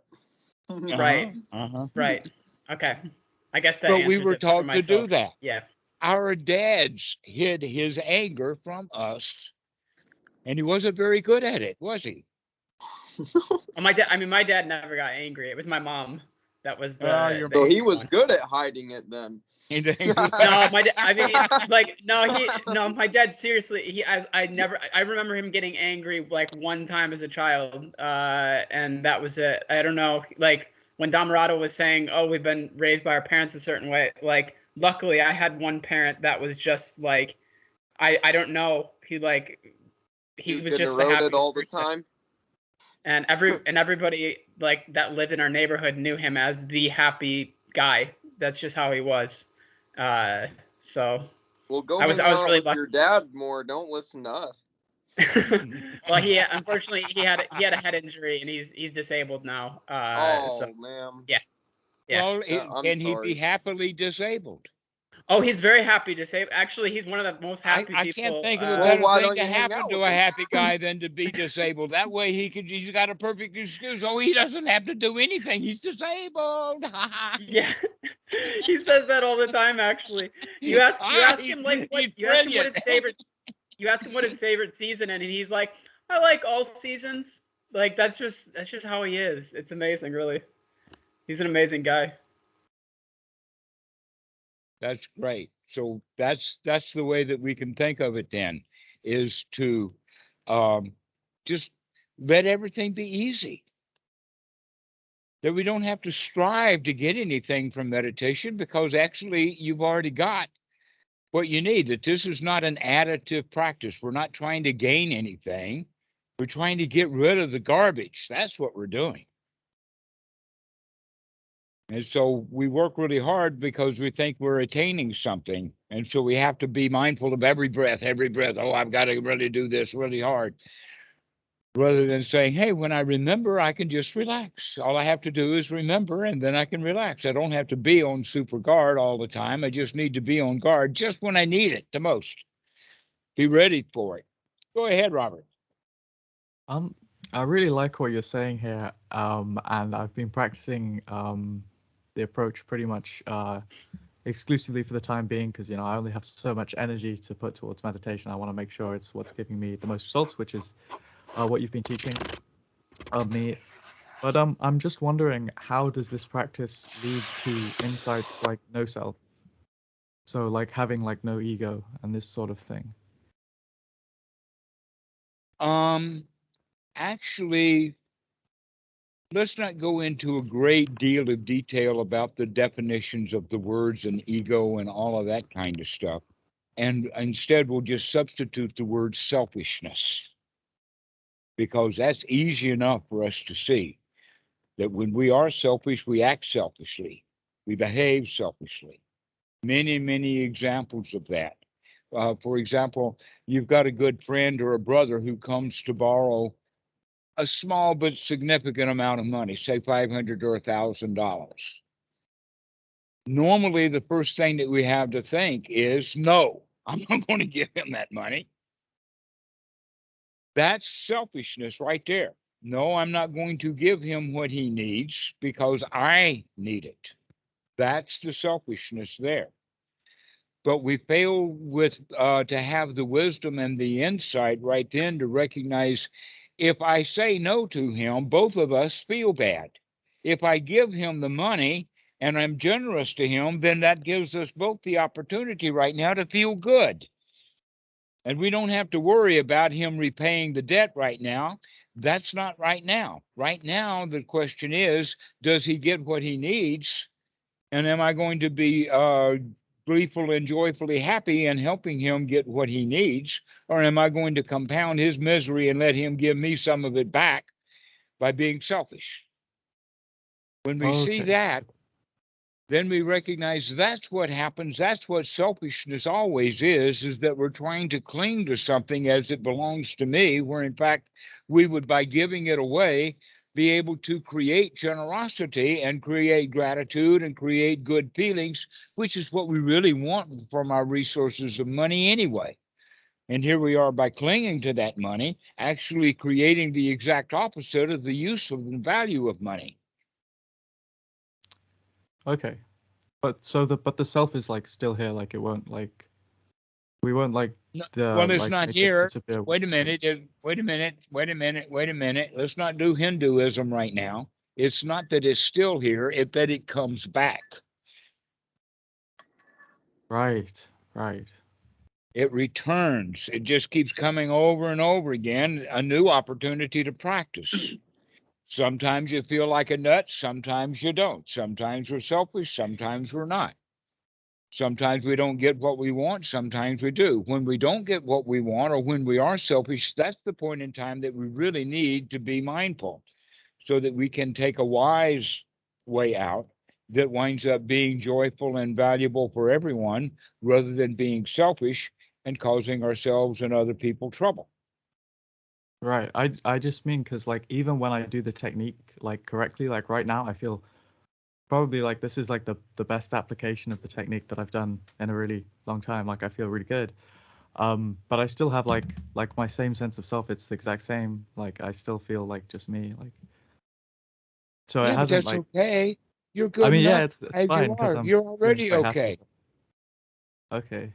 Don't Right. look for anything special. Just enjoy how you are right now. Do you If you think can like enjoy how you are right now, you're building the skill of enjoying how you are right now. Or if you're developing the skill of satisfaction, that skill will grow so that you become more and more satisfied.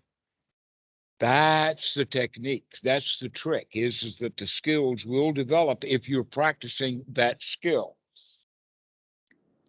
it's And like so I have the something to say in yeah, regards to this. oh go ahead. uh-huh.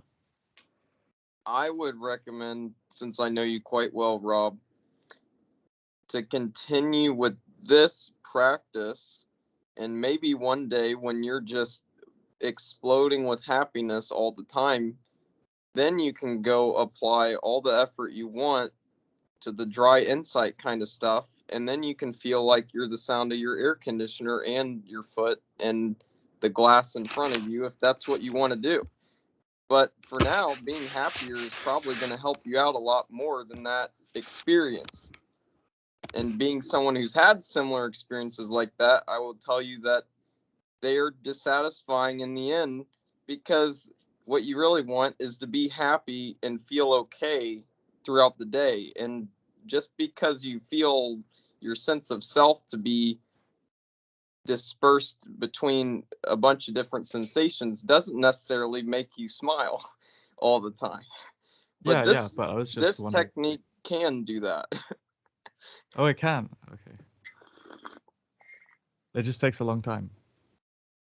Well, No, No, it not just really. takes No. right now. No. It just No.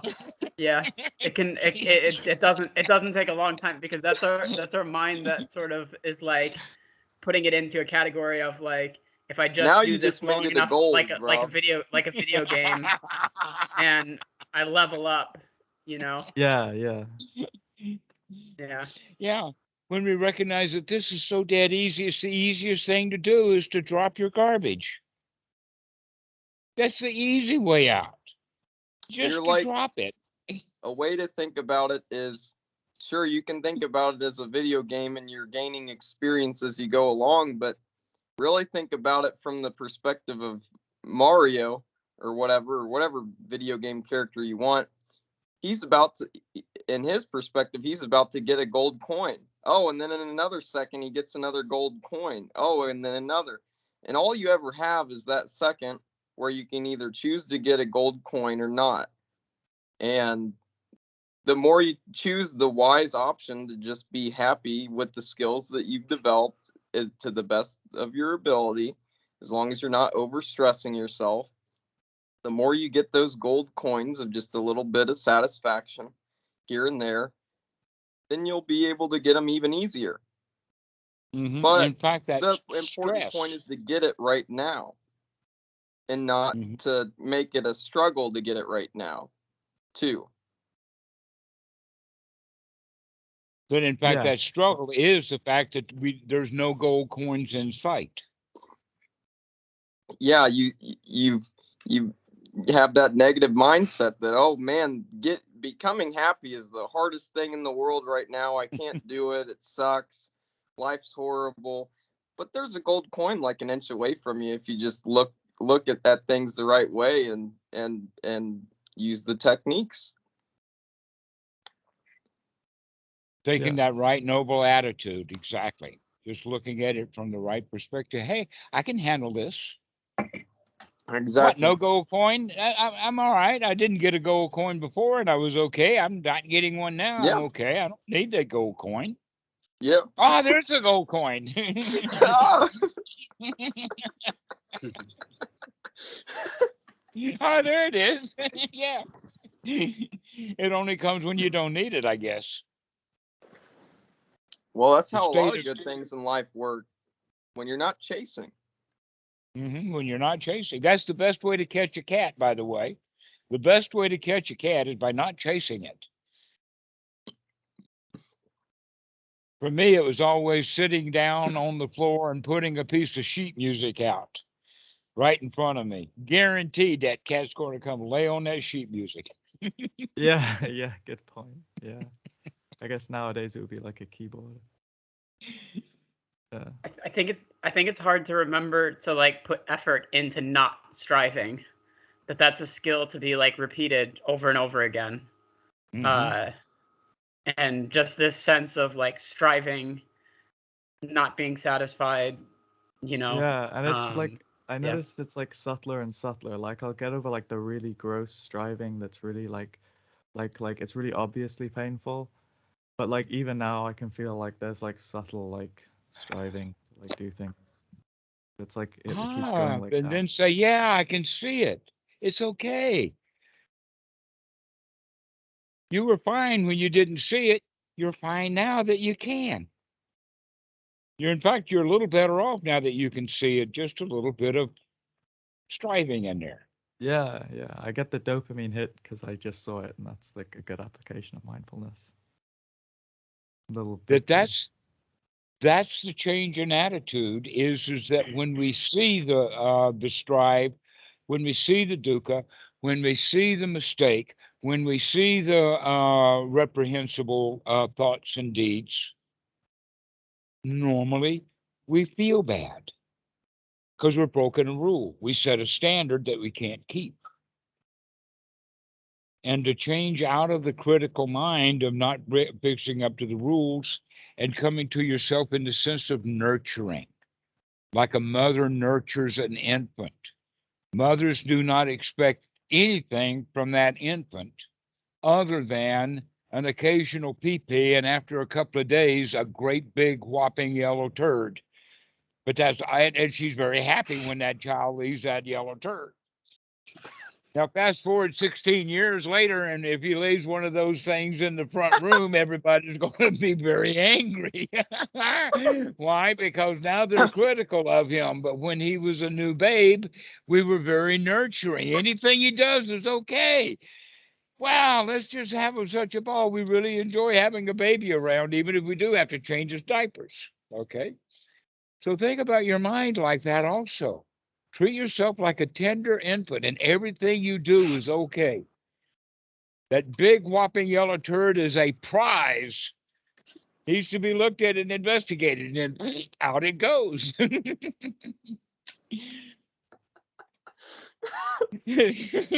So think of every thought like that. Every thought is like a brand new yellow turd, the first edition from a brand new infant. Treasure it. Wow, what a rotten turd that is. Out it goes. At least my baby's healthy. Yeah, least he's healthy. That's the whole point. That's the whole point of, yeah, he finally took a crap. That means he's healthy. That's just a state of being human. Why do we keep fussing at ourselves for taking a dump? When that's just such a natural thing to do. We make mistakes, we screw up all the time. Giving ourselves the benefit of the doubt, basically, or just being able to nurture your way into practice. That if anything, David, the real practice is the practice to remember to nurture ourselves when we're screwed up. That it's okay that we're screwed up. That's fine. I can be satisfied screwed up. And that's really hard because we got in such a bad habit of, oh no, I'm screwed up, I've done this, you know, and we go off into all kinds of bad feelings. Rather than, hey, I got you. I see that. Joe. So just relating to what Dhammarato was saying about viewing ourselves as an infant, sometimes I see this in myself, this comparison, especially between like different practitioners or something that I've read, and to just remember that like we also were like a little kid at one point, like staring at somebody else who had like a better bike. For me, I grew up in a working class family and I never had a new bike. And it was always like looking at another kid and like, oh, I really want that super nice new GT bicycle, you know. And the same thing happens with meditation sometimes, especially if you're reading people's descriptions of different states and things like that, because people can get really colorful language. And in my experience, it's not really like that for me. It never has been. Maybe they experience things different than I do, or maybe they just emphasize a certain points, or maybe they're preparing that experience for print. Right, exactly. Yeah, and they're sitting there and like, how should I change this wording around? How should I do this? And you know, and then you end up how reading can I it. make And them you're like, really jealous? Let's find a way to make them really jealous. Well, and there's a huge thing, and there's a huge thing with this in the online Dharma community of like describing it like as crazy as possible, you know, and like I don't know. I mean, you can take like psychedelics and your reality can be really crazy, and then you come back to reality and you're like, wait a minute, everything's still normal. And the same thing sort of happens with meditation. That like, I mean, maybe you have a little bit of a weird experience and then you go to a teacher and tell them about it and they're like, so what? How are you right now? Been there, done that. That's a really good point. Dhammarato usually says, been there, done that. Exactly. Yes, always back to the present moment. And the present moment right now, guys, I mean, just look around. Things are marvelous right now. Things are okay. There's not a problem, not a care in the world. Wait a second, the SWAT's at my door, Dhammarato. Let me be.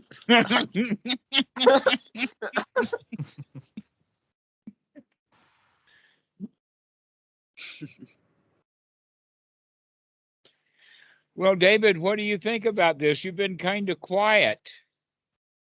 I'm just trying to really soak everything in, and I'm actually a big fan of your channel, your YouTube channel, and I've watched some of your videos before. So it feels kind of surreal to actually be in this call with all of you guys, and yeah, I just really want to soak in the moments.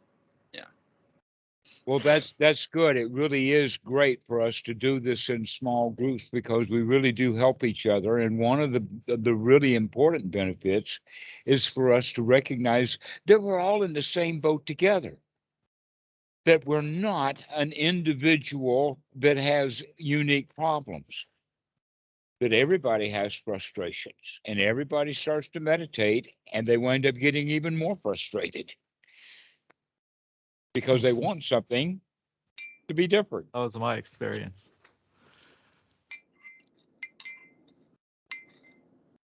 Dhammarato, And I so be had one more careful of that. question. I had one more Okay. question about what we talked about last time. It's just a brief one. So you Uh-huh. mentioned like noticing the in-breath, and that there's a lot of mind moments. And during those mind moments, you can notice your sukha and your piti. And I'm just wondering, should you be like verbalizing it, or should it be more of a like just a general feeling, or that you're inclining your mind in a certain direction to notice in between the in breath and the out breath? As the skill develops, there'll be a progression. In the beginning, the very beginning, we're not in that really nice state. So we've got to talk ourselves into it. Once we're into that state, now we're going to start noticing the factors and the features of it in the sense of, can I sustain this? Can I keep the thoughts only wholesome? We also have, wow, this feels really nice. And we begin to inspect that we do actually feel okay. We feel satisfied. That's really quite marvelous, because we're not even when we are satisfied in the world, we're not really paying much attention to it. For instance, if we get a new car or whatever like that, we're really paying attention to the new car instead of how good we feel about it. And we don't even recognize that we feel good, not about the car. We feel good because we've chosen to feel good about the car. That same car could arrive and we could go nitpicking it and feel really bad and think that we've gotten ripped off. It's up to us how we feel about it. Yeah, I kind of have a question, just like he was saying. So while we're doing the investigation of, sukha or piti or, any of the factors of jhana, once we feel to be in it, is it a kind of like verbalized process in the mind, or is it something? Yes, that was what we were discussing. So as we continue on with that, in the beginning, we talk ourselves into it. As we begin to experience it, we begin to, let us say, note it in the way of talking about it in a blow by blow. Okay. And as we get good at that, we recognize how much of an effort it is that I can watch it without giving a blow by blow commentary about it, but I'm still noticing it very well. The And blow so by the blow is just to blow. prepare yourself to be able to do it on a non-verbal level, be able to have that same type of recognition. Precisely so. And so in Great. this regard, what happens is that as we're paying more and more and more close attention to how good we feel, we stop talking to ourselves about how good we feel so that we can really experience how good we feel. I see. As we're doing that, that's exactly the movement from the first jhana into the second jhana, when we're no longer talking about how good we feel because we're too busy just feeling good. But it is important to get at the beginning, when we're getting used to the first jhana, verbalizing the factors so that we know what we're seeing when it's there. Exactly. Okay, cool. It's sort of like a verification process. And after the verifications have been done enough, often enough, that we trust it. An example of that would be like going swimming in ice water. And so the neophyte is going to put a toe in and then take the toe out, and then put the toe back in and take the toe out, and then maybe put half the foot in and take the half out. And eventually they're ready to really just jump in. And the jumping in then is the jumping into those feelings so that you're really completely immersed into how good you feel. This is when the body gets all bubbly and gushy and all of that kind of stuff. So what kind of changes can we expect once we've established first jhana? What are the ways that we could know that it has become second, if that happens? When even thinking about how good we feel is too much work and take it away from the fact that we're really feeling good. So by focusing on the feelings themselves, in fact, we're paying now attention to a mind moment of feelings rather than feel, think, feel, think, feel, think, feel, think. We're just feel, feel, feel, feel, feel, feel. And that's the distinction then between the first and the second jhana, is when we really go into, oh, wow, I'm feeling good.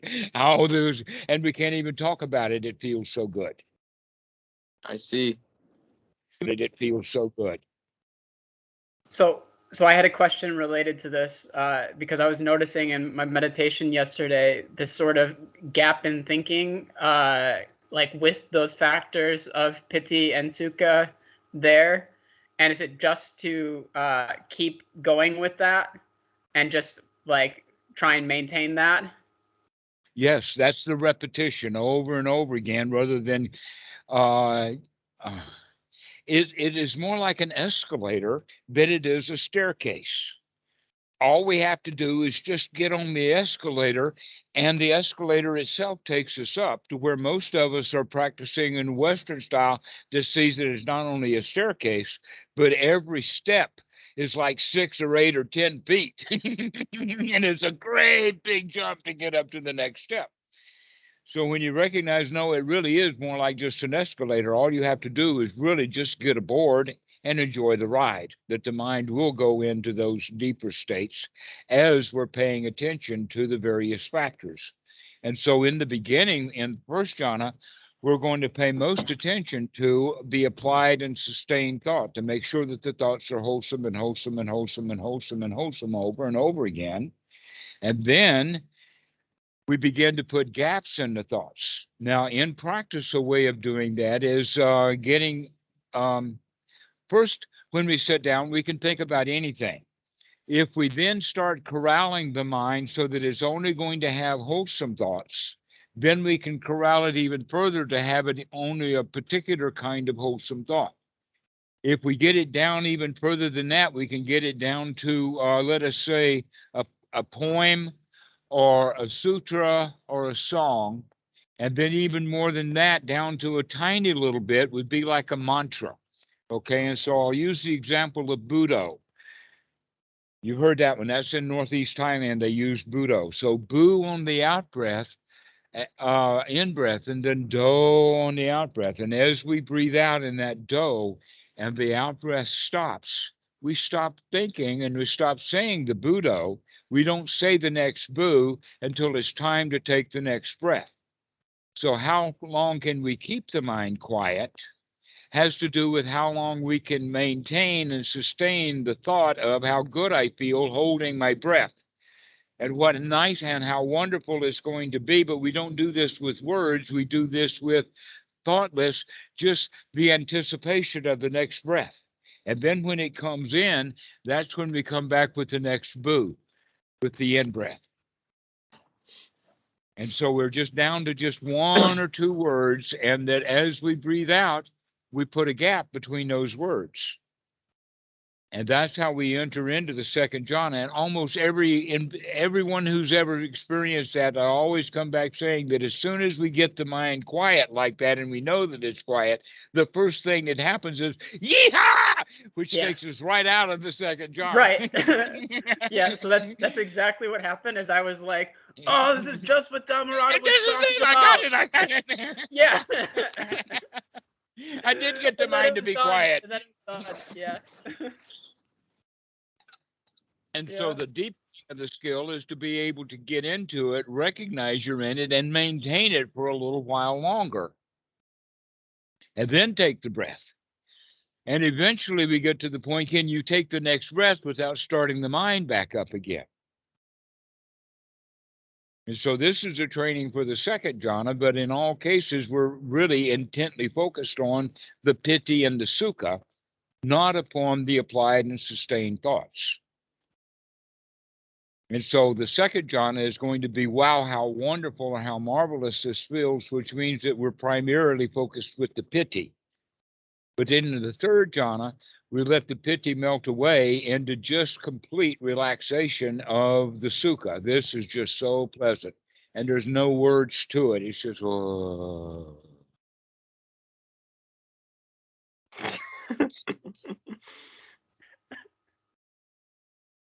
And then we take an in breath.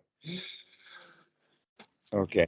And so this is how we practice that. Now, in the fourth jhana, even that sukha melts into equanimity, or the balance of just nothing there, except the wheels of the mind itself are turning, in the sense of paticca samuppada, in the sense of consciousness and perception and internal organization of thought that breaks out into feelings.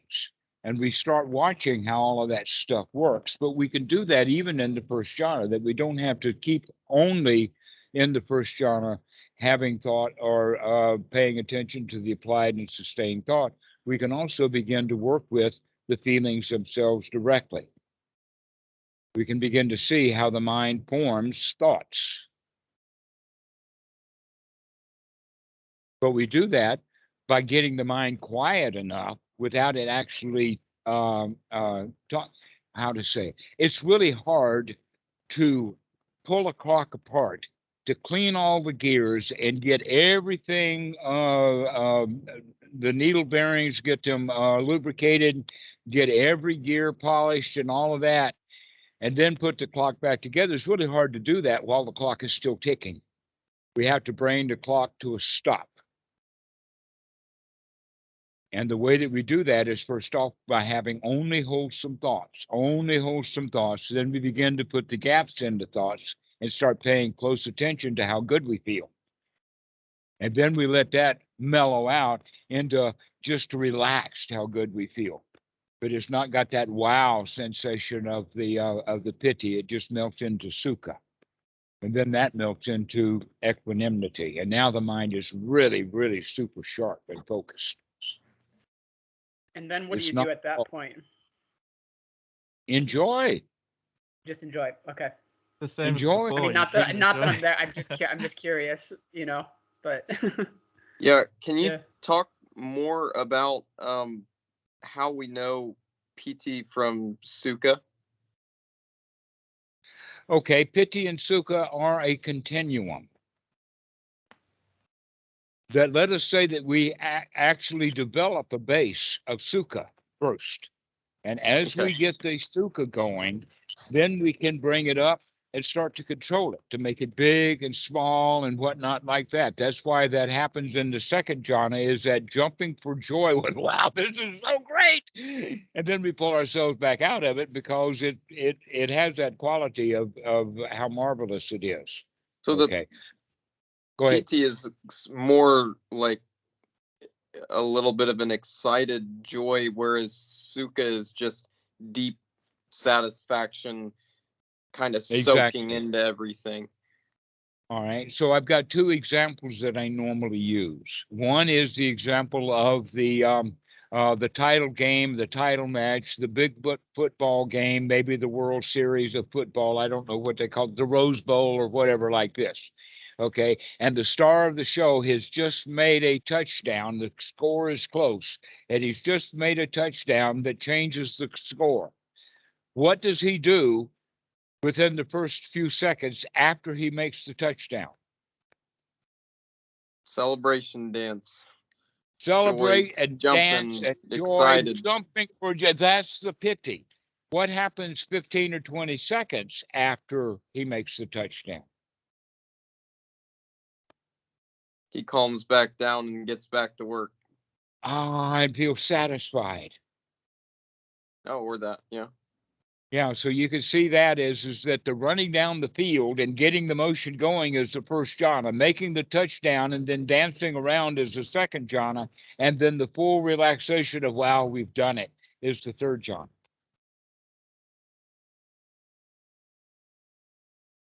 So that's a way of looking at it. So here's another example, and that is that at Times Square once a year you have the New Year's celebration. They have the big ball and it comes down 10, 9, 8, 7, 6, 5 down to 0.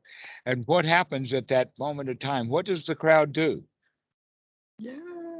They go jumping for joy. They blow their horns. They shout for, finally, we've gotten rid of 2021. Now we can really celebrate and have a really brand new terrible year, 2022. But anyway, what happens immediately after they celebrate is that they all break out into the song of Old Lang Syne. Everybody is hugging and they rock back and forth in satisfaction.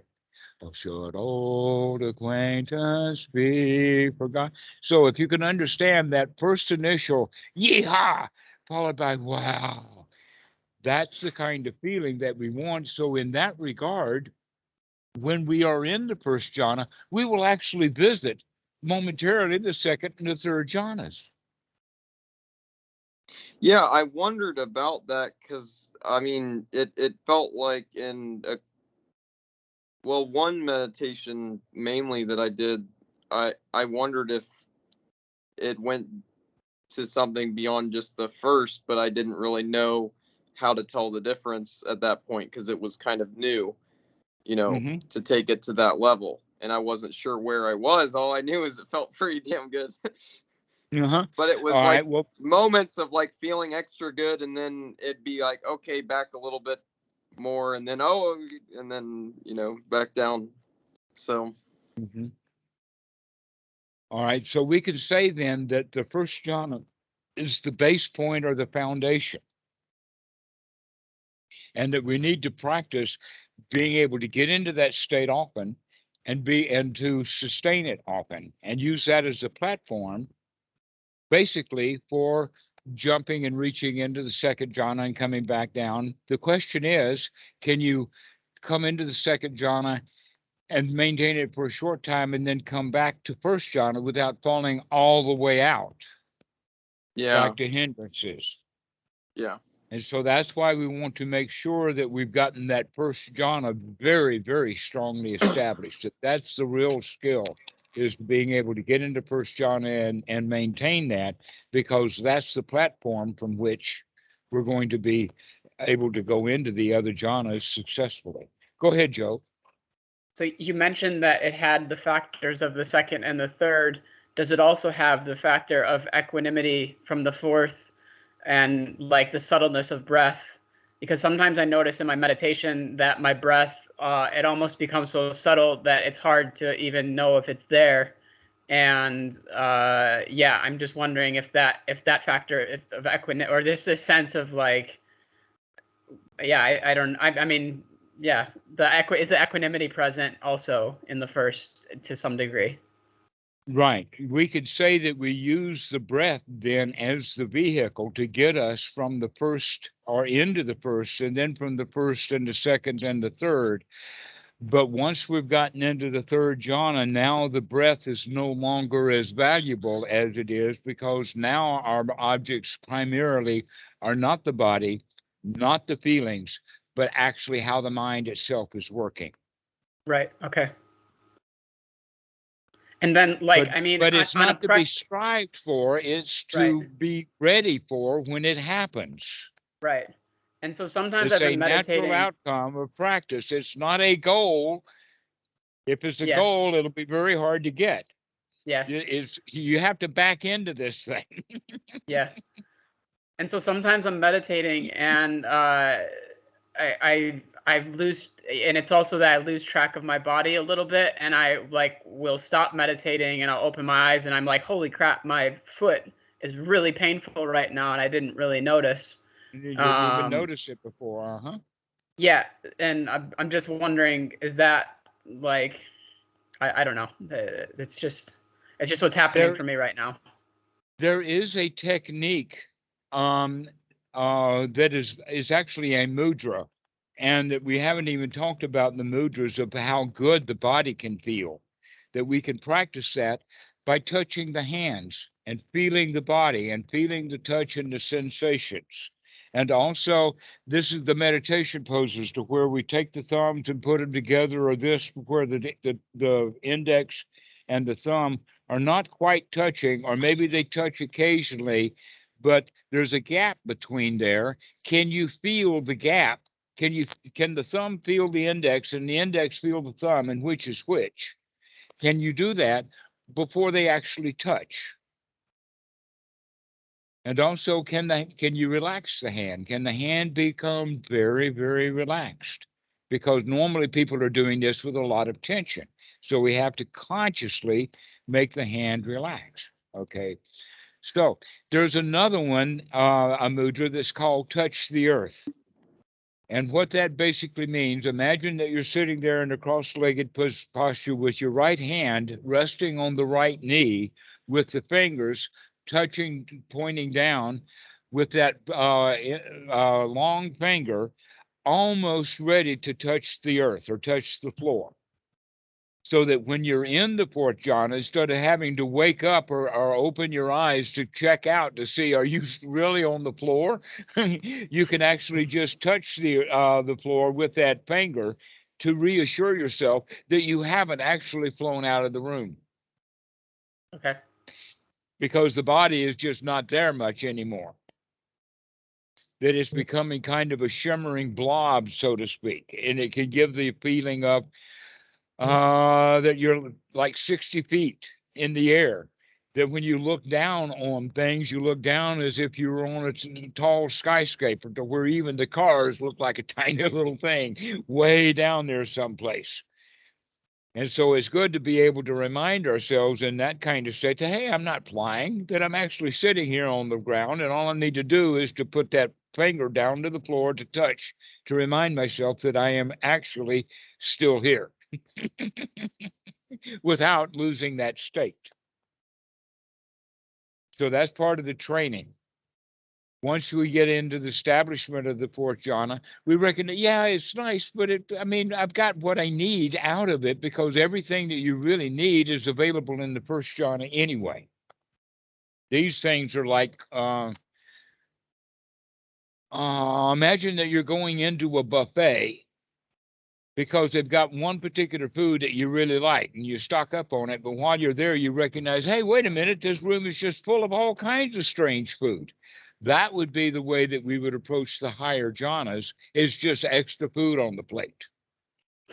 Sometimes I find, though, with the first jhana, that the like waves of pleasure or the piti can be a little bit overwhelming.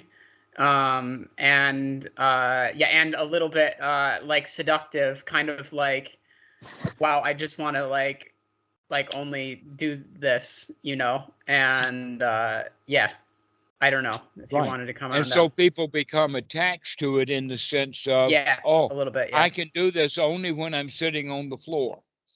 No, I mean, I have it in regular everyday life too, like I'm feeling it a little bit right now, just from talking about it and sort of inclining my mind in that direction, so I feel the sort of familiar waves there, so. Right, so that's the way that everything has to do back with that feeling of familiarity. That's what we're looking for. How familiar do you feel? How much at home, how much at rest, how much secure do you feel? And so that whole quality of repeating it over and over and over again as it becomes more and more familiar. You learn the territory, you're investigating, you're paying close attention to what's going on. You become friends, become family with your own mind, rather than at war because we're not able to keep up with the rules that we make for ourselves. And having internal conflict. I want this and I want that, and they need that, and I need this one too, and all of that kind of stuff. We become a crowd that way. But when we get ourselves into a state of satisfaction, that diversity melts away into unity in the sense of everything is okay. Everything's fine. It's not a distinction between this problem is big, but that one's bigger. It's just that these are not problems at all. They're just nothing to it. And so that's the kind of state. Go ahead. I was gonna say, can the conflicts and stuff still arise, but now it's like recontextualized, not so much as conflicts, because you have like the mindfulness of all of the sides, and you're like respecting them all equally and stuff. You're letting them all like say their part. Or is it more just like that whole inner turmoil, like wanting different things, just like sort of resolves, like, and you just like only like want one thing at a time? Well, we were kind of taught how to do it like that by society, by our teachers, by our cousins, by our friends, by our family, by our older siblings, by the bullies at school. We learn this kind of behavior, and then we feel like that we're stuck in it. And worse than that, we feel like that's who I am, without recognizing that no, the real teaching of the Buddha about anatta is to recognize that you're actually a moving target. You're not the same, that you do have choices. And that right now we're exercising the choice of I'm going to intentionally feel good rather than half intentionally feeling bad the way that I've been doing it all this time. So that's the way of looking at it, is that I'm just going to take the opportunity to just drop society and everything that society demands of me and just be who I really am, which is really okay. I'm fine. Oh, so I guess think it doesn't really like matter. Like, yeah. Yeah, I was gonna say, I think like I tend to see that like you tend to see that the problems really aren't problems. Yeah. That there aren't really any problems. That's kind of There And then it never can just were any resolve it. problems. there never were any, and there never are going to be any There problems. never are going to be any problems. There's always going to be just wants, desires, grasping and clinging, and feeling bad when we don't get what we want. And when we stop wanting things, we're great. And so not wanting I guess it anything works from either way, right? meditation is Yeah. the goal. Learning to train yourself into being satisfied with not getting the jhanas is the only way that you're going to get into them. That's a good point. That's a good point. Dag, I'm glad to see you. Hi. Welcome. Yeah. Hi, guys. Yeah, we've faces already been that's- going faces for a couple of hours now. I think that we're kind of getting tired, but I'm glad that you joined. That's all right. That's all right. I was contemplating whether I should just join or not. I don't. I woke up having a particularly unpleasant morning today, so something drew me here. Me too. So, and now I'm really happy after talking for 2 hours. So it can change. Yes. Yeah. That was I my was experience, ready to yeah. go to bed, and now I'm up. I guess I'll be ready tomorrow night. Go to bed at least. Well, never mind. This will be over, and you'll be tired, and then you'll go to sleep. Everything's okay. No problem. Never mind, sleep again. Yeah, never mind. Go sleep. Well, guys, do we have any last points? Any final questions or anything? When are our soda pond diplomas coming in? I've got a piece of paper and a pencil, and you can do your own. Oh, really? We've even been given that. Actually, I don't have any paper and pencils. Go get your own.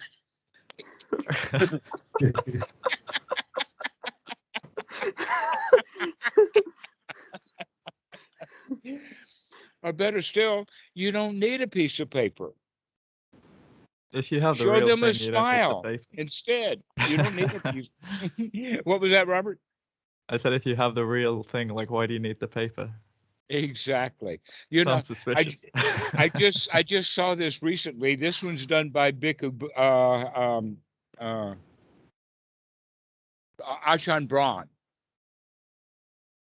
and it is actually a certificate in happiness. Wow. But it's a joke. But he knows it's a joke, and he's intending it to be a joke. And it is just here, you are certifiably happy, and then he signs it. Congratulations, a diploma. But our society is so diploma oriented. Very diploma oriented, very result oriented rather than process oriented. Guess what? The diploma is not worth anything if you didn't go through the process of getting it. And if you went through the process of getting the diploma and you got the benefit and the results that the diploma is only supposed to acknowledge that you've gotten the skills. That's what it's originally for, but we misuse it. We think that the diploma is now the substitute for the actual skills, or the proof of the skills. No, the proof of the skills is exercising the skills. That's the proof of the skills, not the diploma. The problem is when you skip class and don't actually do the work, and they still give you a diploma anyways. Yeah.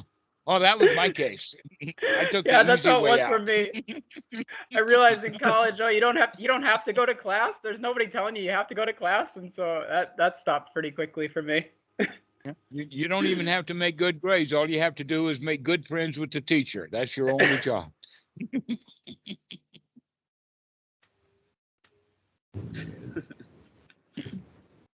Well, guys, this has been really great. I really enjoyed it today. Thank you so much. I especially am appreciative of Dave coming on. Thank you so much, Dave, for showing up. I hope to see you again soon. No, thank you guys so much for your time. I really appreciate it.